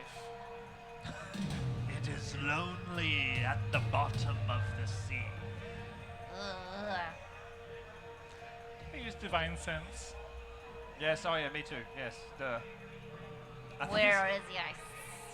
No, I don't. I notice him using divine sense, and I just shake my head. there, you notice as the two of you again now, for the Yeah. second time today, I do. extend your divine sense around you, that there are undead presences all around you. I'm gonna stab him. I'm gonna stab him again. I'm But- gonna stab him in the eye. You can see that they are lingering, and you didn't really You didn't notice them before, but now your divine sense sort of draws your gaze up toward to them. Up in the darkened windows above you, there is some strange presence of desecration in that recess that the voice came from. You'd think, as you look around and as you do a quick tally, you think every window above you has some spectral presence in it, looking down at you hungrily. So as my divine sense reaches out, I'm drawing my rapier, and as I kind of do a kind of a quick count, I slowly put it back. You would just quick count, there are at least 15. Yeah. I'm gonna stab him in the eye. I'm gonna cut off his hands and his feet and his Friends, I think ears. Is there some way that we can bring you rest? Gonna stab him until he's restful. yes. I'm just Is there muttering. unfinished business we can complete for you? Yes, yes. Now you're thinking like a paladin. And do you mean this truthfully? Yes. Then go ahead and give me a charisma persuasion check with advantage. Oh. 19.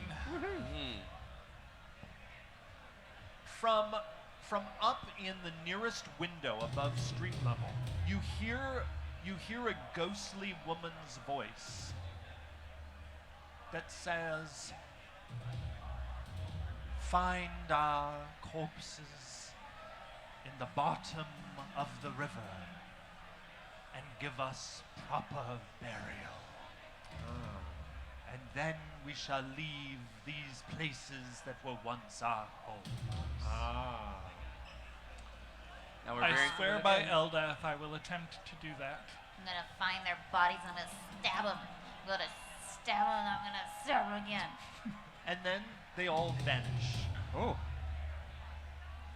Well, looks like we're getting wet again.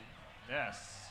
Fantastic. Or we can go to the wagon, flagon, dragon, and then get. I didn't say I was going to do it now. So you continue on to the tavern. You can hear it before you see it. You hear playing of a drum, and a lute, and a flute.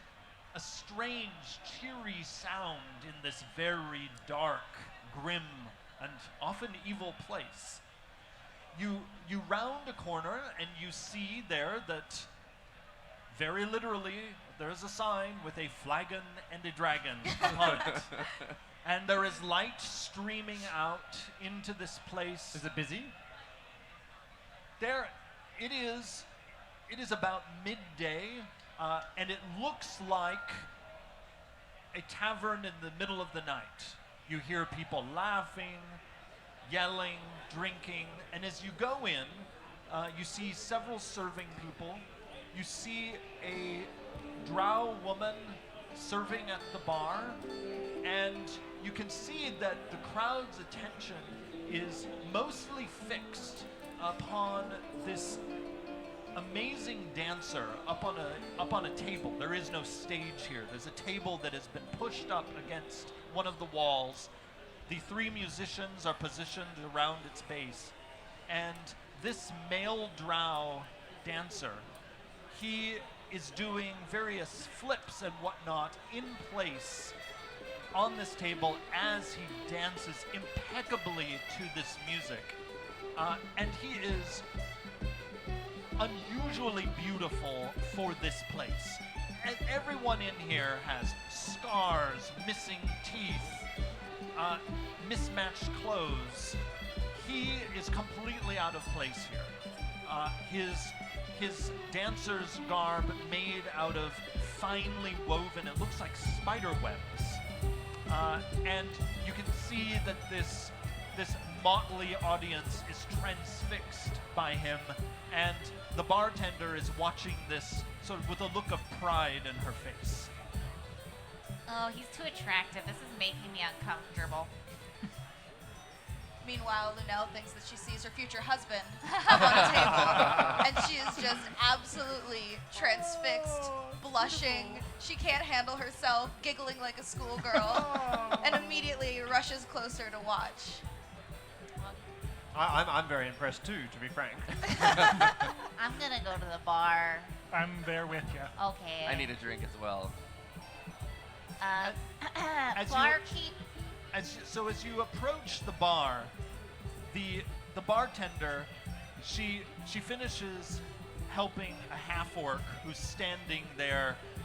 The half-orc, she has 10 empty tankards in front of her, and the bartender is giving her 11th.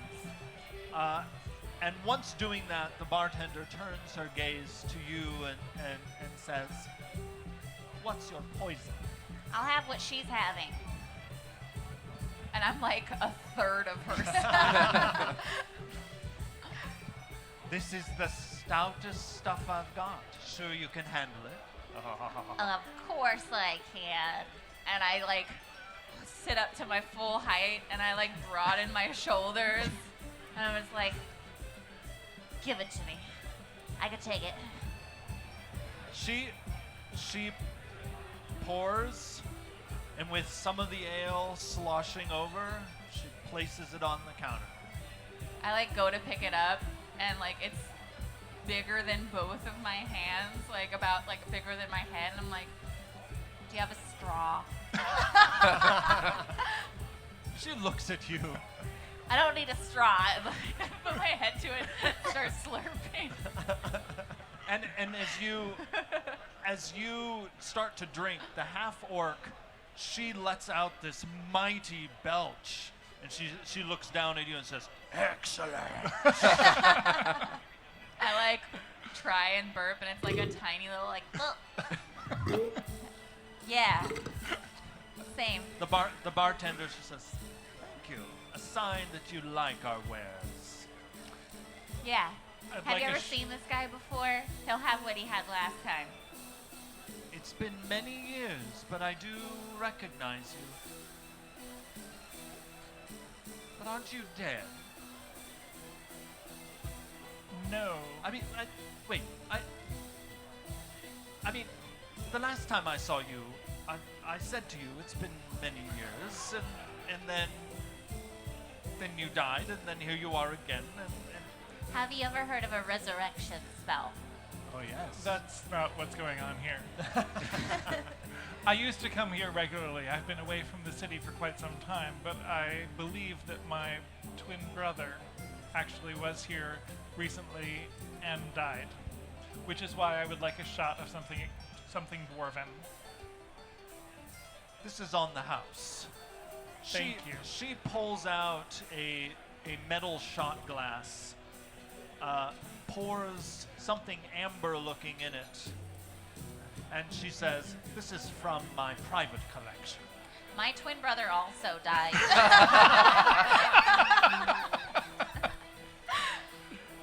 Give me a charisma deception. Okay. Do I know whether the paladin is immune to poisons and things? I am immune to poison. I hope that doesn't mean I'm immune to getting drunk. Okay. 9. Wait, no, I'm immune to disease. 15. Not poison. Disease. Okay, yeah. Oh, I'm sorry, little one. Yeah, I'm real broken up about And it. she pours you one too. Yeah. Toast to dead brothers. It burns as it goes down, but it is an outstanding whiskey. What's your finest wine that you have here? It's a red. It's a little tanniny. It's hard to get the good stuff in Skullport. Only the finest for myself. When you say this, several of the customers nearby turn and look, and she says in a hushed voice to you, "Be careful about waving money around. It's what got his brother killed. The Xanathar Guild have made it very difficult to get really anything done here in Skullport." You never told me your brother was rich. I have forsaken that path. So you could have been rich and you chose not to be rich? Yes. Can you tell me more about the Xanathar takeover of Skullport? It started to happen gradually. Just slowly enough that we didn't notice it in time. I think some of us would have banded together to try to stop it if we'd realized it was happening. They've driven out many people. Skullport, as you know, has never been a nice place, but at least it was a good place for business. Now even business suffers. You see all these customers here? They're just here to watch Sosh. They make me give them most of what they're drinking for protection. I'll be lucky if I make anything at all off this big crowd of Xanathar gang members. Something could be done to get rid of them. It would be very fine indeed. Do you just want these guys gone, or do you want, like, more guys gone? Are you willing to pay for that service? Well, I could get rid of these guys real quick. I think there might be too many. Me and this lady could get rid of those guys real quick, and I like poke the orc. She burps and she says, "Who you want to kill?" Just like anybody. Not you. You're great. She turns around to look at potential targets and then just face plants. Oh, no. Oh dear. Maybe I should drink a little slower. The bartender shrugs and says, "Usually she makes it to 13. I've just finished playing with the band. Does everyone cheer? So when you stop, they do cheer, and the dancer makes a very deep bow, and then the crowd says, "More, more!" I and they bow begin- too and say, "Thank you indeed. Yes, I will give you more if you need it." They're throwing their coins past you to the dancer. I don't notice that. I try and catch them. That's right. I turn around and say, "Hello, everyone. Do you know the three-legged jig?" To the band. Here, it goes like this, and I just sort of, break into a song. All right, then give me a charisma performance check. Hooray! Something I'm good at. Oh, 20. Oh, so you lead, and then they join in, and then the dancer picks up the beat, and away you go. And now at this point, several of the customers even throw you some money. Hooray! Excellent. Back over at the bar, the bartender, seeing that, points and says, "They'll make more money today than I will." Now your brother.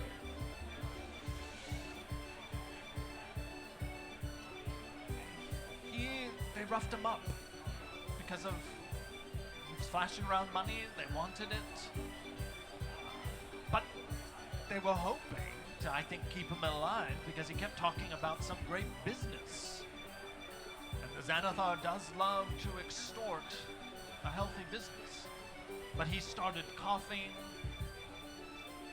I think he had too much to drink. They called for the apothecary. She gave him some medicine, and then he just died. This apothecary, is it someone you know? Oh yes, it's Nightshade. Nightshade? Yes. Of Nightshade's Caress. The shop.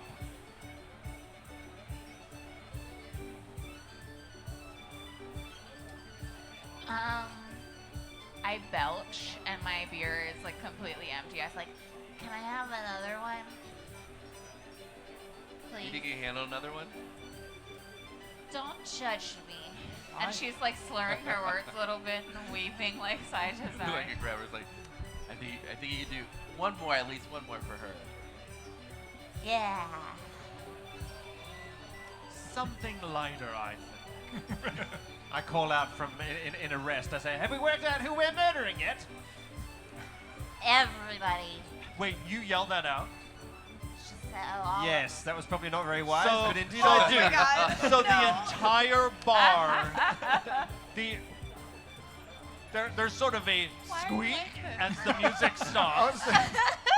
The dancer stops mid-step, and Not the you. entire crowd sort of looks at you. Not you, you beautiful, beautiful man. And- we won't kill you. And the it's bartender fine. says to those of you at the bar, "You should get out now." Haha, it was a part of my humor routine. I'm also a stand-up. Let's go. We'll be going. Toodaloo! Wait. What about?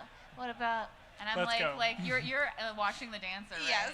I like drunkenly like weaving like over towards you, like this little squat little I'm like, what about the dancing? Where are we going to dance? I'm busily They- packing up flutes. The and things. people seated up near the band are starting to reach for weapons. This is a mix of Dwergar, bugbears, some humans. And as Lunel notices all this happening, she turns to the dancer and goes, "I love you and I'll be back for you." Let's go. So he noticing and especially those of you looking over toward her, she stands out with all this color and in this drab place. And the dancer, he looks at you and he goes,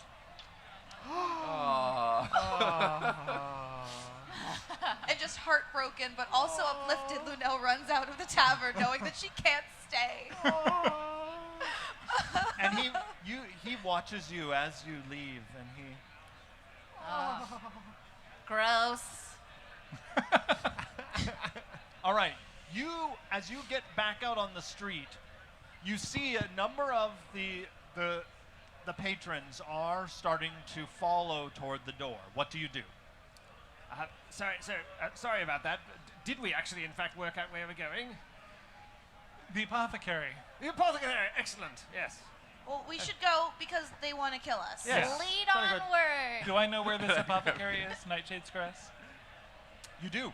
It is on the upper level of Skullport, Excellent. Oh. up toward the fortress that once belonged to the Drow. Let's go. We run I- away nonchalantly. Yes. Runaway nonch. We walk You briskly. know, sort of like this. La la la la la. Very Nothing quickly. suspicious that's here. right. That's right. Yes. Watching you from the door of the tavern, making sure you leave. The gang members sort of watch, and then you hear the music resume, and then the cry goes up again, for surely the dancer must have begun his performance again, and they pull away from the door as you make your way up to the upper level of Skullport, winding your way on rickety wooden ramps, along catwalks. Now you're not on streets at all, but on wooden planks that creak as you go along.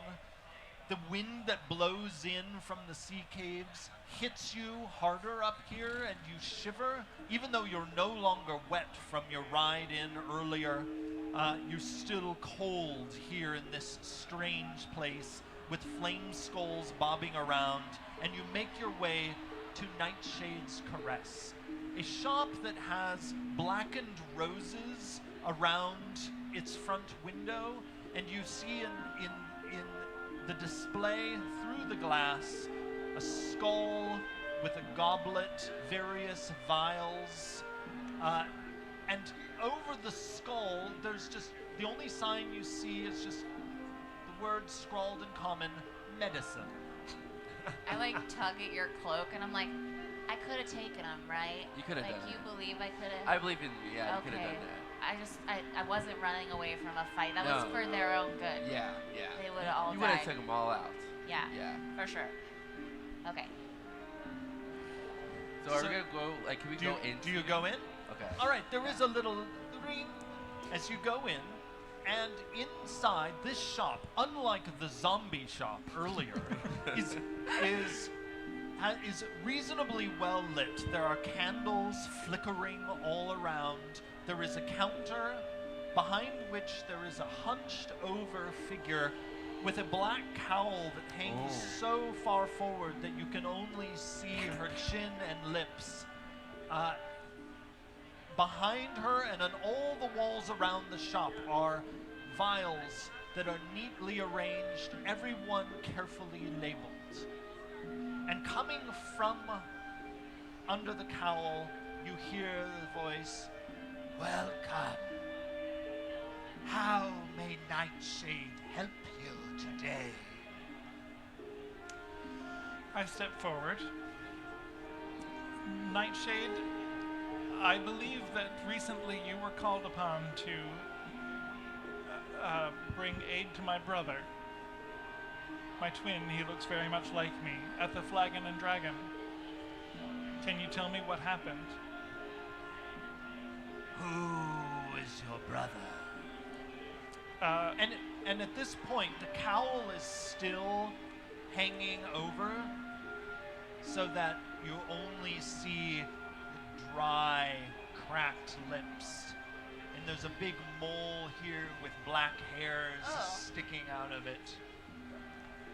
Aston Morander. At this, the figure turns up, and you can see glimmering under the hood, she has amber eyes that glow slightly. And she says, "You have his face." Well, not literally. We took care of that. Yes. What happened? I'm told you were called on to heal him, and then he died. He was so near to death. There was nothing to be done. And so I helped him along. Can I make an insight check to see if she's telling the truth? Yeah, go. Give me a wisdom insight check. Any of you who'd like to can do so. Okay. 4. 9. 8. 19. 7. Oh, 19, yeah. 19. So, the rest of you have a really hard time Checks reading out. what this person intends at all. But you sense there is a seeming sincerity behind those glowing amber eyes. And you're not sure what manner of creature she is. Yeah. I mean, she looks like an old human woman, but with these eerie orbs looking upon you. Well, it sounds like at least he didn't linger in pain. Like she helped him have better. I mean, that sounds like Why as was he pleasant as one could so hope. near death? Was there illness involved as well as his injuries? Just his injuries. But he will go toward a good purpose. Oh, he did. Yeah. Yeah, we took care of that earlier. We bought him. Yeah. Are you friends of the Xanathar Guild? Are we friends of the... I don't think we should say it. I don't know. No. Which one gets us less dead? 1 sec, let me roll a d6. We're friends of them, yeah. We're their friends, yeah. We're really Oh, yes, neither yes, friends yes. nor Totally we are, we're yes. friends. Yes. Best buddies, actually. Yes. Really close. Super close. She looks at you very puzzled. Hearing several of you say you're friends, but hearing Quidian say you are not. You seem split among yourselves. Which is it? Friend or foe? Okay, can I do insight to see what answer she wants? You can try. Ooh, 19. The best you can tell is she certainly seems intent on knowing the answer to this question. Yeah. That it is very important to her. Well, this guy refuses to lie, so I guess, we're not friends. Oh no, that's it. Definitely. Oh, My- no, enemies. Bitter Enemies, enemies. yes, right, Yeah. enemies. Foe, You don't definitely like foe. You are the worst liar. Why lie? My aim is peace. We are neither friend nor foe of the Xanathar's Guild, Oh yes. except yes. that Totally it neutral. appears Yeah, yeah, that totally. perhaps Very some of their neutral. members have been responsible for my brother's death, and if that's true, then I have a quarrel with them, but not with the guild. It is understandable that you would lie to me at first. Everyone in Skullport has become afraid of the guild. They have destroyed our businesses, and they have ruined what strange way of life we did have. And so, if you are not their friends, then may I tell you a little secret? Yes. Yeah, of Yeah, course. what's the Definitely. secret? Totally. Nightshade works to be rid of them. And so I have put your brother and several others to good use. What kind of use? Because he's burned now, so. Hey, May I show you? Would you help Nightshade? I must complete the ritual Oh, to drive the Xanathar Guild away. I don't know about Oh, rituals. Do you have like a contract? I don't like hidden things or demons or. Oh, no demons. Nightshade does not truck with such fiendish swords. We managed to have some degree of communication with dark lost people who said bodies were at the bottom of the river and we needed to destroy them or Why are release you them. giving away all What? of our What? secrets? Sorry. Oh, no. Sorry. I was. That he means information is nothing worth at all. money. Oh. He said nothing. Oh, yes. The drowned ones. Yes. The ritual does require great amount of soul energy. Several people, I'm afraid, had to die for it. This sounds like really evil. I don't know if he's gonna go along with that. That He's not doesn't really sound a like fan something we of can evil. help you with. So, No. like, maybe we should. It will be glorious. We would wrest control of the flame skulls No. and drive out the Xanathar Guild. No. That seems bad. Okay, That's okay, Like okay. a lot. So you look like one person, but you keep saying we. Is that like the royal we, or? Are you not going to help, Nightshade? I'm half and half on it Possible, right now. Does it look like Nightshade is a hag or something? Is she actually a human? You've never Have we you've ever seen seen hags before, and Yeah. you've not seen these strange amber Yeah, eyes. yeah. Well, you do not seem to be committed to destroying the Xanathar Guild, as I and my companions in Skullport are. But the ritual does need more souls. And at this, she Oh, no. waves her finger down, and you hear the door lock behind you. Oh, and the curtains slam shut. And I need you to roll initiative. Oh, no. Well, Yes! I'm personally very excited. I got 9. Ooh, okay. That die sucks. Yeah, well, they're pretty, so. I got 11. I got 19. All right, so we have an 11. And we have Emmerich with a 19. Pedra, I got a 10. 10. Linnell, 9. 9. And Quidian, 9, and I'll go later. you'll go later. All right. Elsa and frankly is comfortable to finally do something straightforward that's not morally ambiguous. All right, Emmerich, what do? You notice that as the door locked behind you and the curtains shut, there is a sudden, strange, black smoke whirling around Nightshade's hands, and her eyes are growing larger. They're actually, it looks like the orbs are getting bigger than her eye sockets. And there is strange, like swirling smoke or sand inside these strange eye sockets. What do you do? How close am I to her at this point? You are 10 feet away from her. I kind of want to use. I want to use a longbow and try to like shoot the eyeballs. All right. Yeah. So I guess we're gonna go. So you're gonna try to aim really well. Yeah, we're gonna try to aim. Hopefully. All right. So I'm gonna give you disadvantage on that shot. But if you hit, you'll get the eyeball. Okay. All right. Let's see. 10.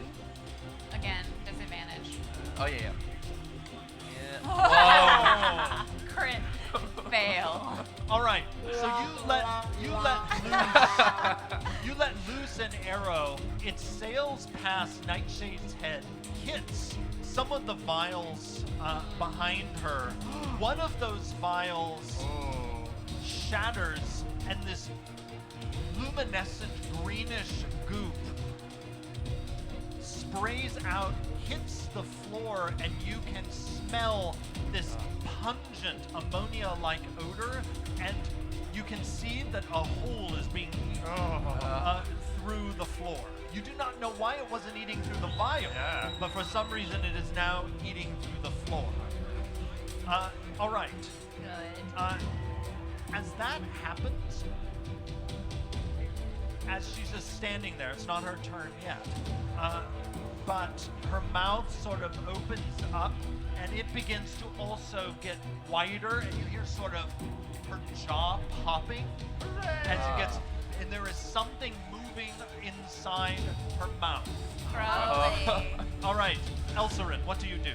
I'm going to start narrating the story of a brother avenged with beautiful tenorial tones, and give you an inspiration die of 1d8 to use on damage or attack or whatever you like.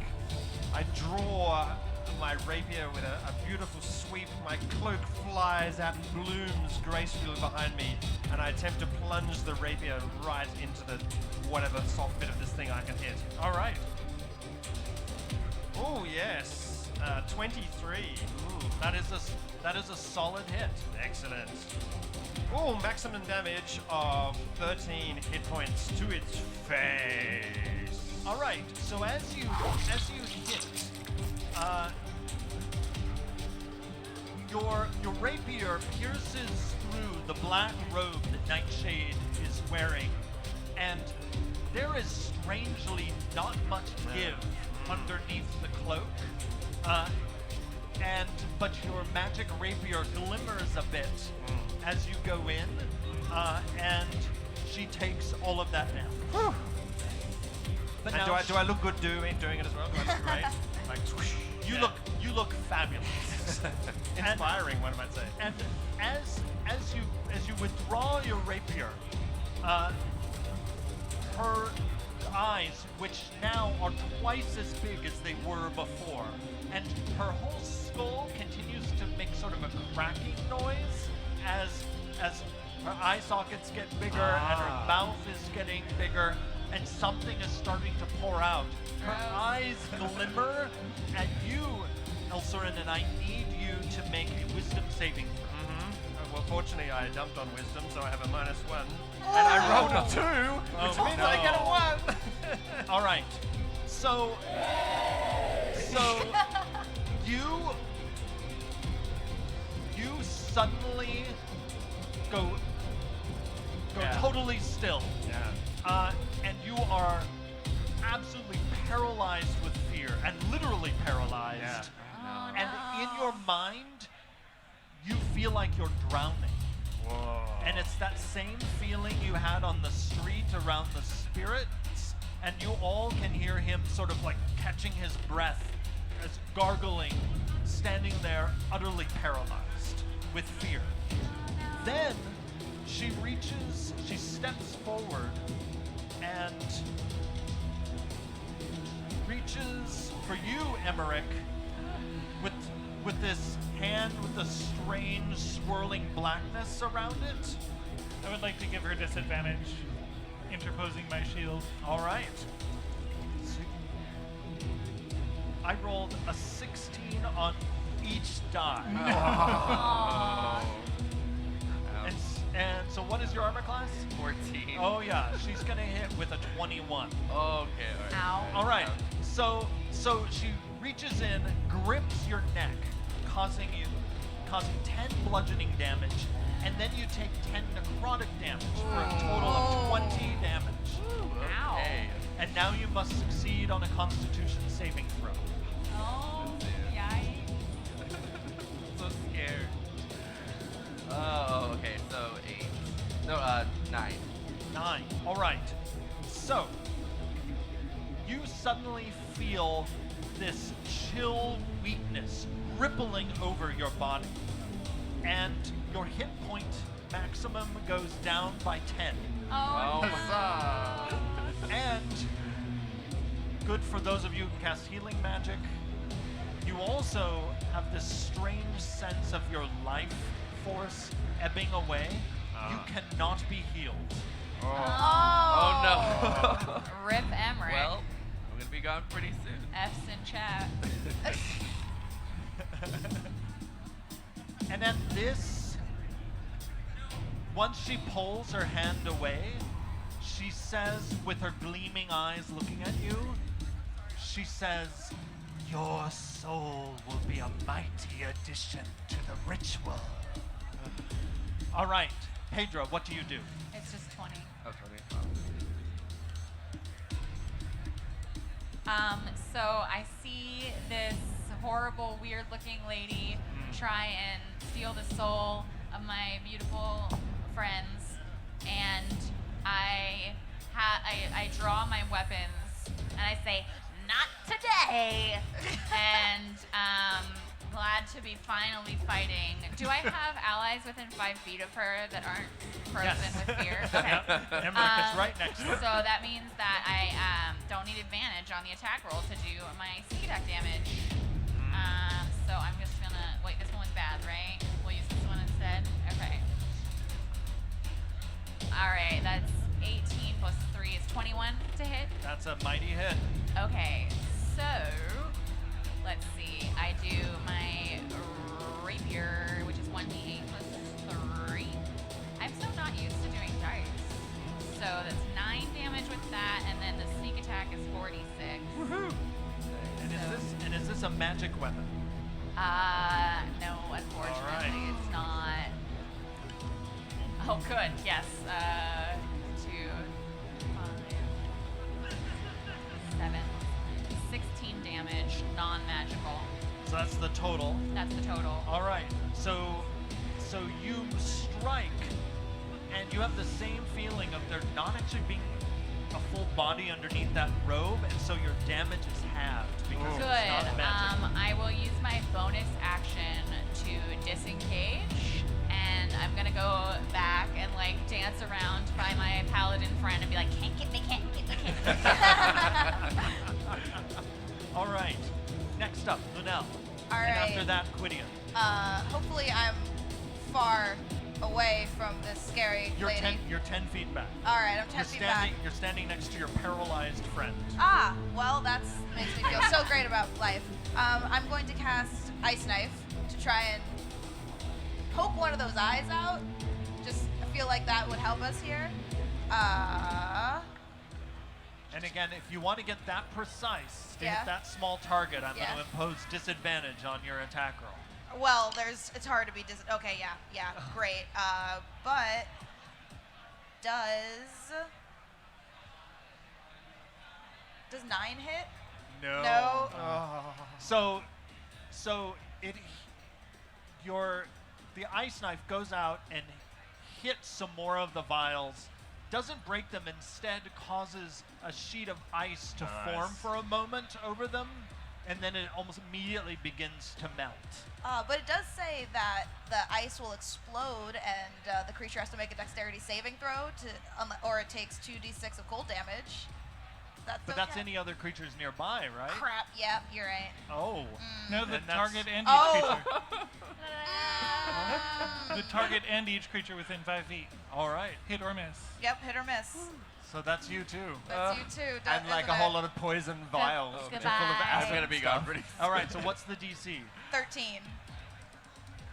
She succeeded. Oh. I rolled a So 19. roll So 20, roll it, and it's a dexterity, so you add 3. Alright, here we go. Please Plus be 3 better. from me. Yeah, you did it. Okay. Oh, thank goodness. 18. My bad. So there is sort of this frost that explodes behind her Yeah. with her glowing eyes. It's kind of fabulous. I just made her look awesome. All right. Oh wait, as a bonus action, I want to cast Flame Blade. So I just have this flaming scimitar now. All right. So there's a sudden like whoosh as you man. brandish this flaming blade. You look badass. Yeah, dude. And you do that and to you my cause sword? orange's light to flicker all around the shop. I'm slightly annoyed that other people are looking awesome. did I stop in like an awesome stance? Like, or Yes, do I? but you're also feeling a pain now in your arm Yeah, because because that's that's from holding it up. stuck out. As you're also feeling like slightly like you're drowning. Yeah, that's right. Quidian, what do you do? I step forward. They're rather than just sort of lurking inside the mouth, something is now actually bulging out of her Hooray! ever expanding jaw. Gross. And it looks almost like some kind of membranous sac with something moving around Oh, inside. I love membrane sacks. My favorite. Okay. I raise my shield toward her with the stylized water lotus symbol on the front of it. And a sound like a rushing waterfall rushes out from me toward her. And I say, "You will fight me." Nice. And she can make a wisdom saving throw, DC 14.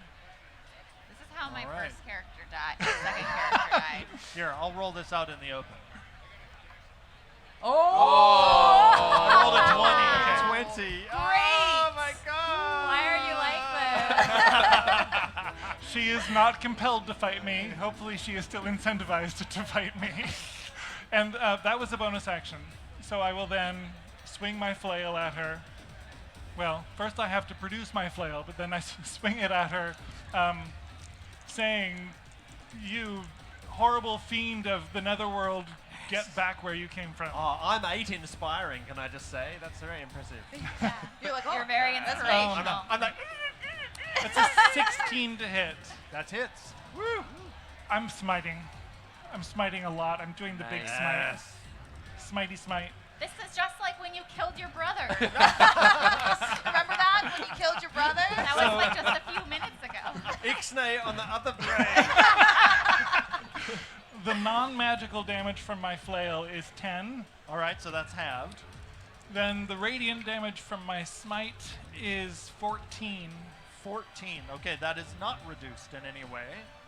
And so she howls out in pain Good. as this divine light erupts around her, and it causes, actually, this eruption of light causes some of her robe to blow back, and you see underneath that same kind of like membranous sac, you see there are several of them hanging there, but not attached to anything, and otherwise there is just swirly black smoke with these weird membranous sacs hanging there Aw. underneath the robe. You are not Gross. sure what this thing is. This is a gross thing. All right, as you do this, she sort of, what? I get 2 attacks. All right. Oh. Utterly horrified, I continue to swing my flail around and try to bring it at her again. That's another 16. That's another hit. That's 6 more non-magical damage. All right, that's halved. I can smite as much as I want, right? So as long as you have spell slots to burn. Last second level slot. Let's do it again. Ooh, that's 13 good. more radiant damage. All right. Nice. She screams in pain, and as she screams, the sack plops out and sort of blorps down on the ground, and sort of splatters your feet with this weird sort of like oily slick, and it breaks open, and inside there is this marrow-like creature, sort of like it looks like a fish man with the tail, and it is like growing before your eyes. Nice. And she sort of staggers back from this blow, but is not destroyed. As this strange fish-like creature rises up from the ground, it attacks you, Quidian. And you see that unlike an actual marrow, this thing has weird crab pincers, and it opens its mouth, and there is a weird stinger in its mouth that shoots out at you. Gross. Oh, no. That So sucks. first, That's right. 15, does that hit you? All right, you managed to dodge the stinger, but both of the claws now come at you. All right, one of them misses, but up 16 again. All right, Shield blocks. you shield, you block, but now this horror stands before you, and you can see as she is staggering there that the two other membranous sacs underneath the cloak are starting to grow. Oh. All right, Emmerich, you spend your turn paralyzed. I can't save again. Not yet. No one can offer me a way No, of this- saving again. This is Emmerich. Oh, yeah. I Oh, I'm remember. sorry. Yeah, sorry, yeah. Elsarin, Yeah. you spend your turn paralyzed, and unfortunately, you have to wait to make your saving throw. I say,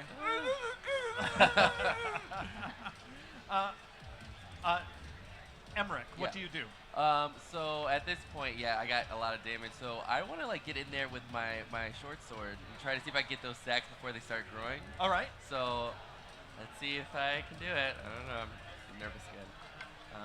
Ooh, natural 20. Oh, all right. Okay, Oh. okay. Yeah, I gotta fix it. You have more than that. Yeah. Sorry. That's okay. And then. So let's see. It's 1d6. Your short sword? Yeah, short sword. 1d6 plus 3, yeah. Okay. All right. but double dice. Okay. So this. Oh, these two. Yeah. All right. Got it. Okay. So, Do it again. no, that was 2 Oh, okay. 6. Sorry. all right. plus 3, So, it's 9. Yeah. so you hit it, and it's sort of like hitting a water balloon. And it just sort of, there is this big spray all over you, and then a thud as the thing inside it hits the ground, and she yells out, "Ah!" And the thing wiggles around on the ground and then just goes limp. So well done. Nice. You got Oh. one of them before At least one. they Ah. get out. Nice. All right, now she goes, and she looks at you, Quidian, with her glowing amber eyes. I need you to make a wisdom saving throw.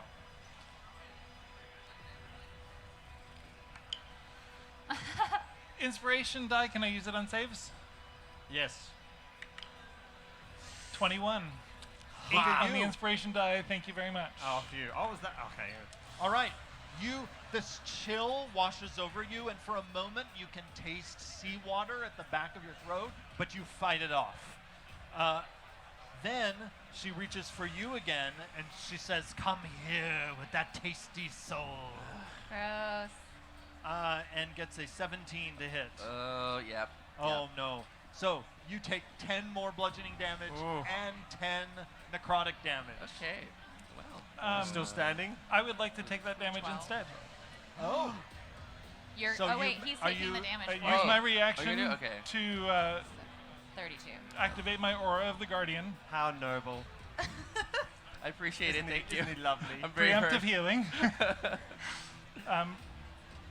Yeah, I magically take that damage instead. All right. So instead of you taking the 20 damage, Quidian does, and there was sort of a luminous aura around him as he invokes this holy magic.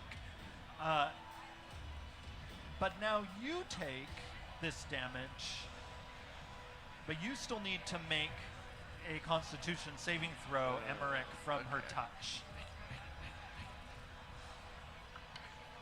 Plus 2. Let's see. 18. All right, your Your hit point maximum is not further reduced. Oh God.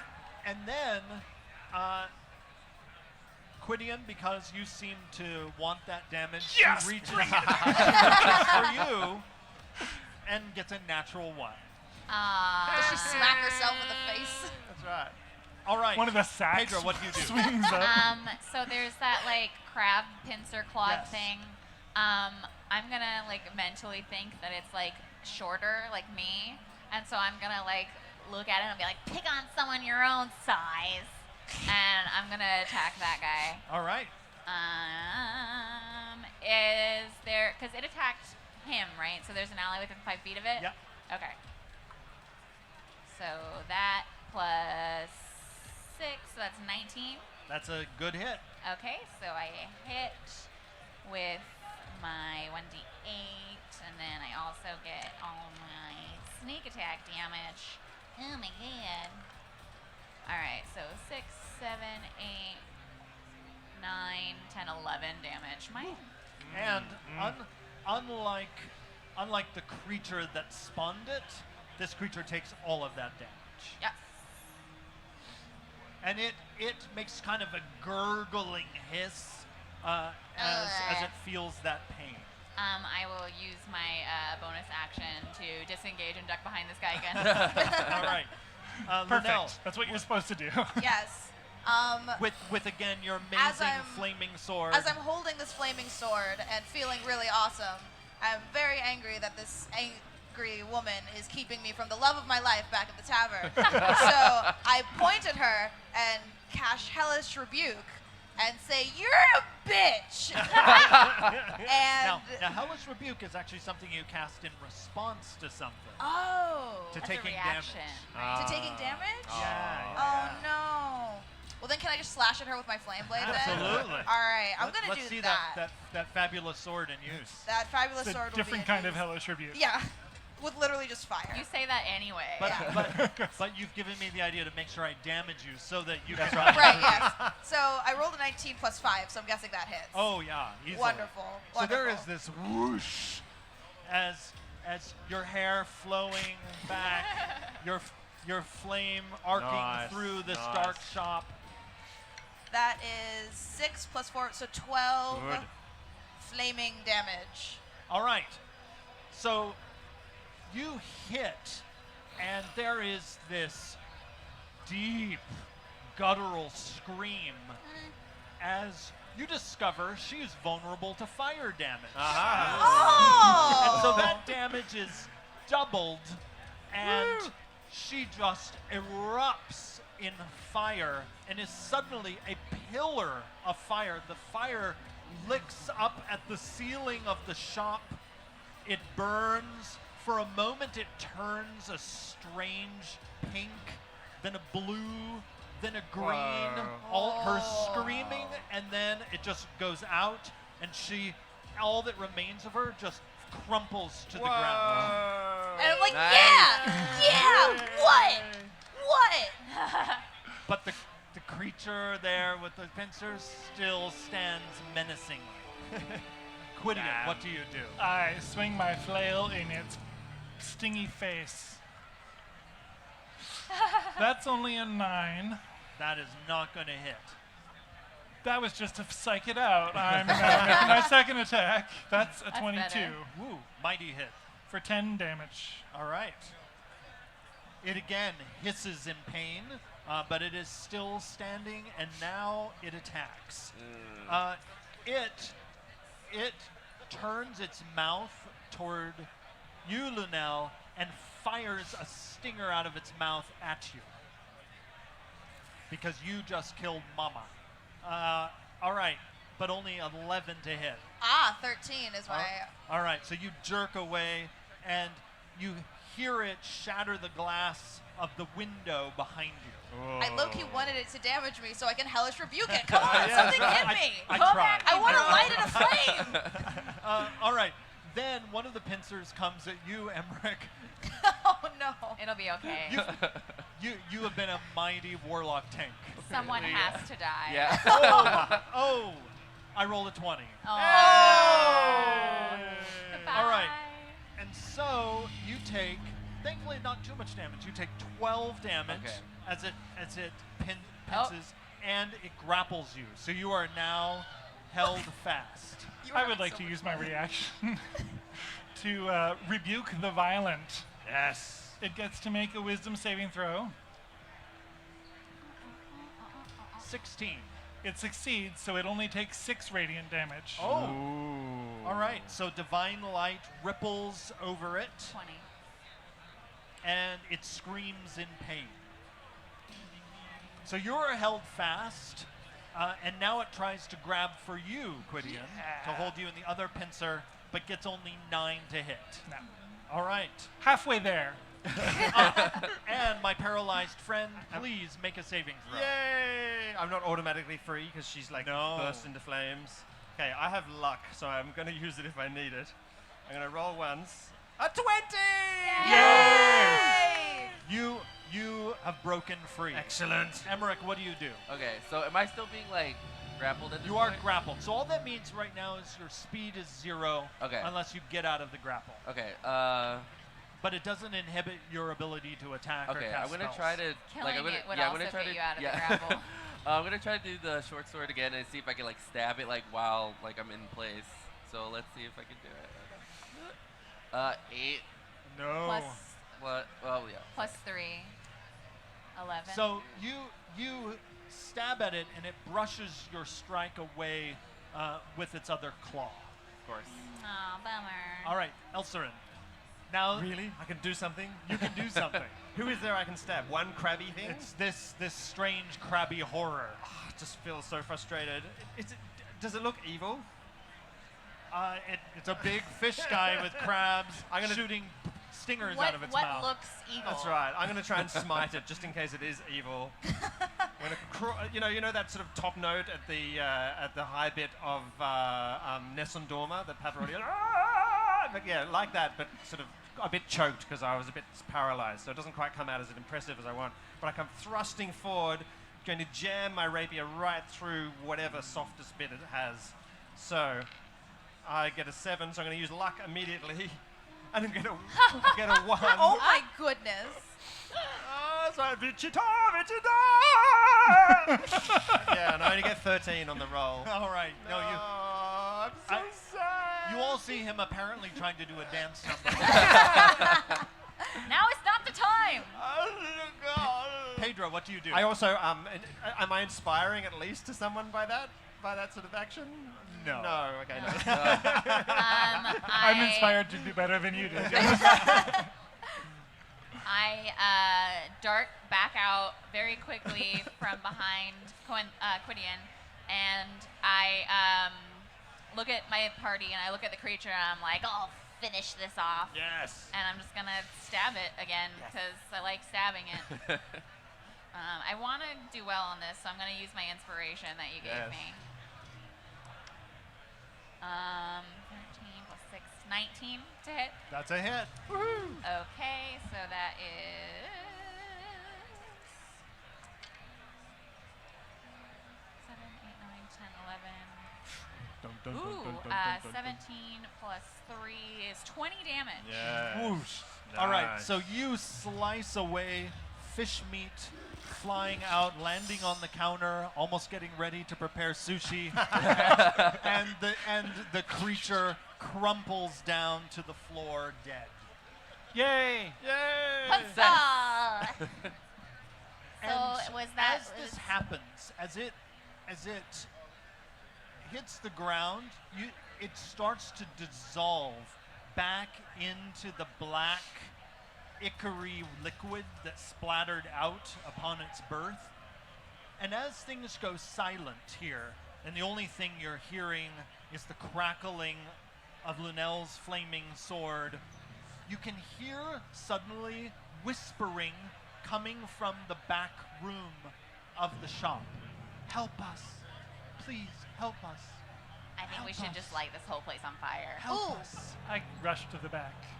So when you rush to the back, the door is unlocked. You see inside, ringed in a circle on a stone pedestal, a sequence of vials, 16 of them to be exact, with 2 more empty, and in each one there is a bluish spectral light glowing, and from each of these vials you hear a voice saying something like, "Help us, free us." And then you even hear a voice you recognize, Quidian, "Brother." Oh. What do you do? Knowledge Arcana. Can I do that quickly? I think you should drink them. Go ahead. Oh, I get an 18. You think these vials contain souls? As in, and I smash them to make them go away? No, definitely drink them. I'm starting to pop them open. So as you pop, That's a better idea. Somebody wants broken glass in their soul. as you pop each one open, this sort of smoky bluish wisp comes out, and for a moment it forms the shape of a person and then looks off in the distance and dissipates. Go towards the light, the And- light, the light. One of them, as it forms the shape of a middle-aged woman. Oh. And it says, "You spoke on the street to my shadow. You have freed my soul. Perhaps someday you can also lay our spirits to rest." And then she dissipates. And then another soul manifests, a man, and says, "Though we wanted the Xanathar Guild out, this would have been too dark a price to pay. The gods bless you for freeing us." And that spirit wisps away. And each of them vanishes until there is only one there. And it looks just like Quidian, hovering there in front of you. And it says, "Brother, I knew in my heart of hearts you would find me. Though your heart was ever cold toward me, mine ever beat warm and true for you." Brother, I did always love you, even if I loved Eldath more. I'm sorry. "Brother, and your friends, go in peace." And he dissipates away. And for a moment on the air in this place that always smells like seawater and rot, instead you smell honeysuckle and roses as he passes away in a golden light. And that is where the curtain falls. Thank you everyone for playing, and thank you so much everyone for joining there's us people and here. watching our game here at TwitchCon. We have a whole lot more coming, and we hope you will stay and watch. Fantastic. Yay! Thank you. Yeah, Great thank work. What a you. cool Yeah. adventure. Great. Thank you everyone. It was a lot of fun. Excellent.